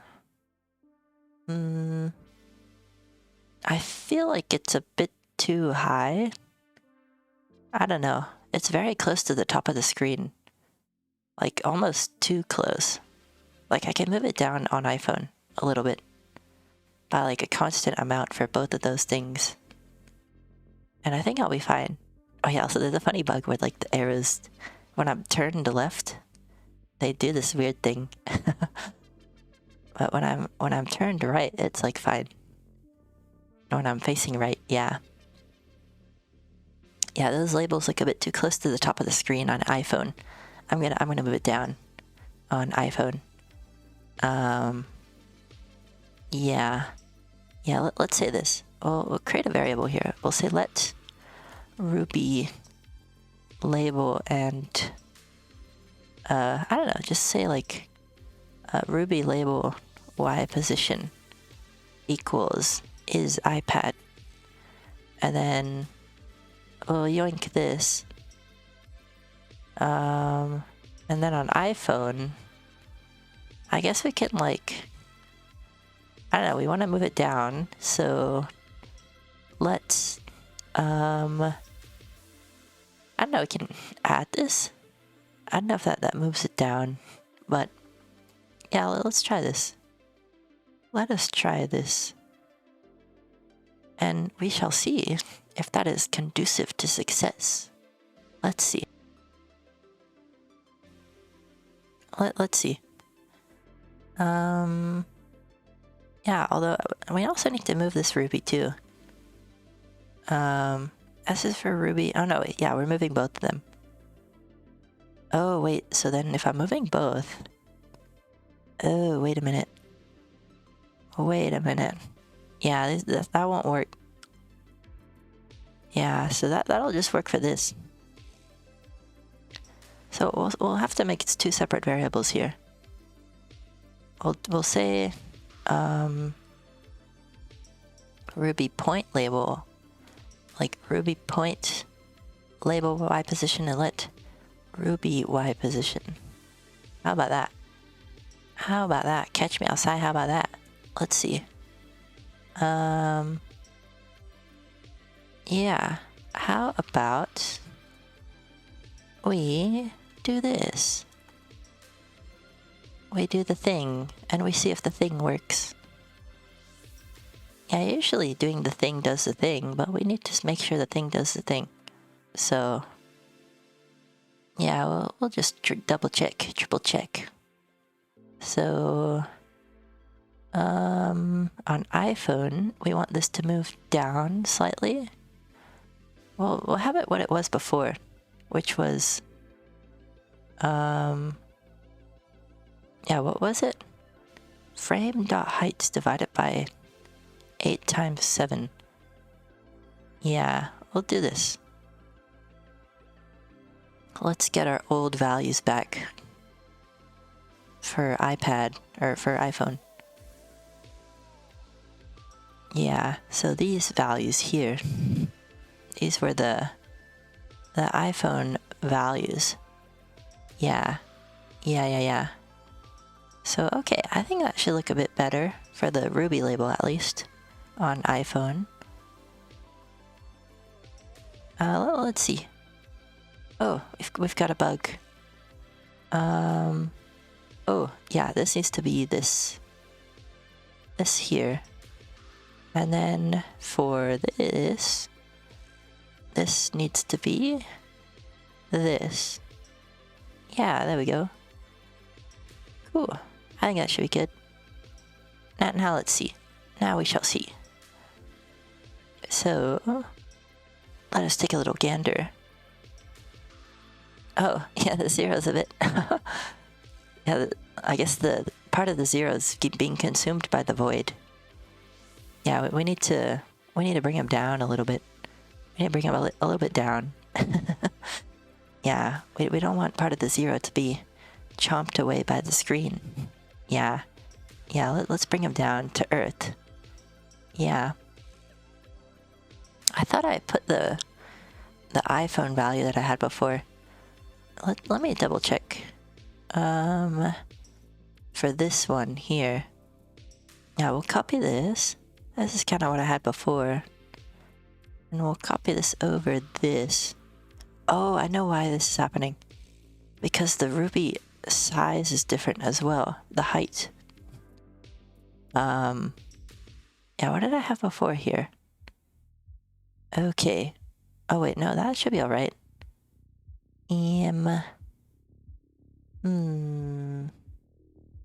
Most intriguing phenomenon. Let us do some pondering. I'm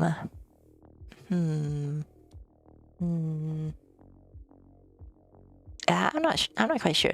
There's a lot of there's a lot of calculations going on here.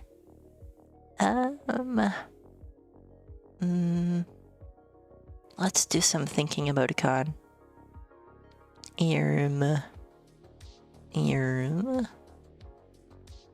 You know what? I might just, because we've been doing a lot. We've been doing a lot. Yeah, I think it looks nice on iPad though. The little ruby thing at the top left. Oh wait, no, it went down too.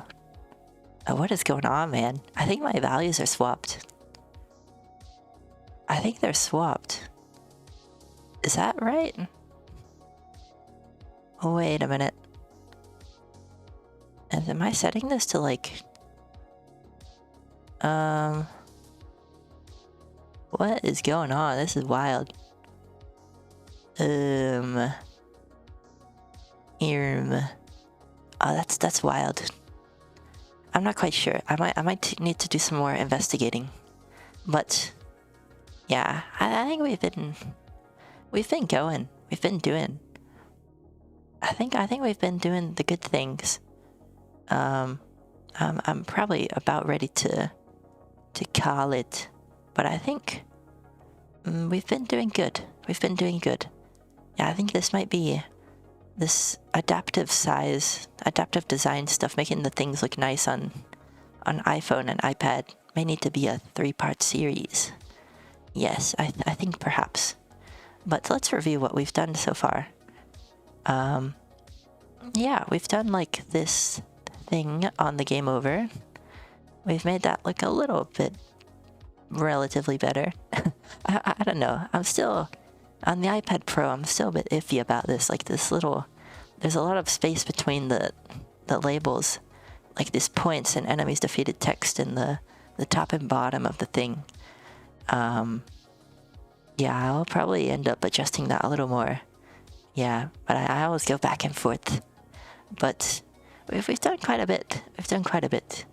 Yeah, let's kind of review what we've gotten so far. Let me bring up the old iPhone 12.9 inch. No, iPad Pro rather, 12.9 inch. And we'll kind of go over what we've done so far. Yeah, so yesterday it was the settings view, getting it to look nice, and the leaderboard view. Yeah, and I think, yeah, today we did this stats view, made it look nice. And we did the game over and the pause views, like the pausing of the game. This looks good on iPad. And, oh yeah, we did this like this landing page yesterday too, to make it look nice on iPad. But yeah, I think this is looking alright. We gotta adjust the size of the things a bit more in the game and in the shop, but relatively, I think we're kind of going steady. We've got some good stuff going, I would say. Oh yeah, and then there's the funny bug where we're like jumping like crazy high on the SE. Yeah, let me bring that up again because that was funny. I like that bug. It's like we're going to the moon on the iPhone SE. Let me run that again because that was pretty wild. Yeah, we've got some good stuff going. Yeah, see on the SE we're going crazy high. We're doing a lot of the jumping, but yeah, I think we've got some good stuff going. Yeah, that 0 is a bit too high, but we'll bring it down to earth as we do. But yeah, I think I'll probably call it. Yeah. This was good. This was very productive, as we do. We like to do the productive good things. Although eventually I do want to do some gaming stuff. That's productive for the brain. Yeah. Yeah, I think I'll probably call it there. That was good. Yeah, so thank you for watching. This has been part 30. Wow. I didn't expect it. Well, I guess I kind of expected it because making an app on the App Store takes a while. So, but yeah, this has been part 30, a milestone really. Wow, part 30 of building a Yippee mobile game, and we're very close to finishing. We just need to adjust some things on iPad, and then integrate Game Center and fix some bugs, some gameplay bugs, and then we'll be good. We'll be quite good. And that should be everything that we need, really. And that will be quite poggers, I would say. Quite poggers indeed. But yeah, with that, hope you enjoyed. Hope you enjoyed this part 30. We'll be back on Friday at 8 p.m. Pacific as we do probably maybe with part 3 of adaptive design and making the things look nice on iPad and different iPhone SE and the like. Or we'll do Game Center integration with the leaderboard. That's pending my Apple account stuff. But I'm in the talks with the Apple support, and we'll get the thing done, and we'll see if it's ready by Friday. And then we can do some Game Center, like log in with Game Center and load your scores from the actual Game Center leaderboard. Yeah, that should be good. But yeah, with that, thanks for watching. Have a nice rest of your weekend. We'll catch you later on Friday, 8 p.m. Pacific, as we do with some more building of a Yippee mobile game. Yeah, thanks again, and yeah, take care. See ya. Bye.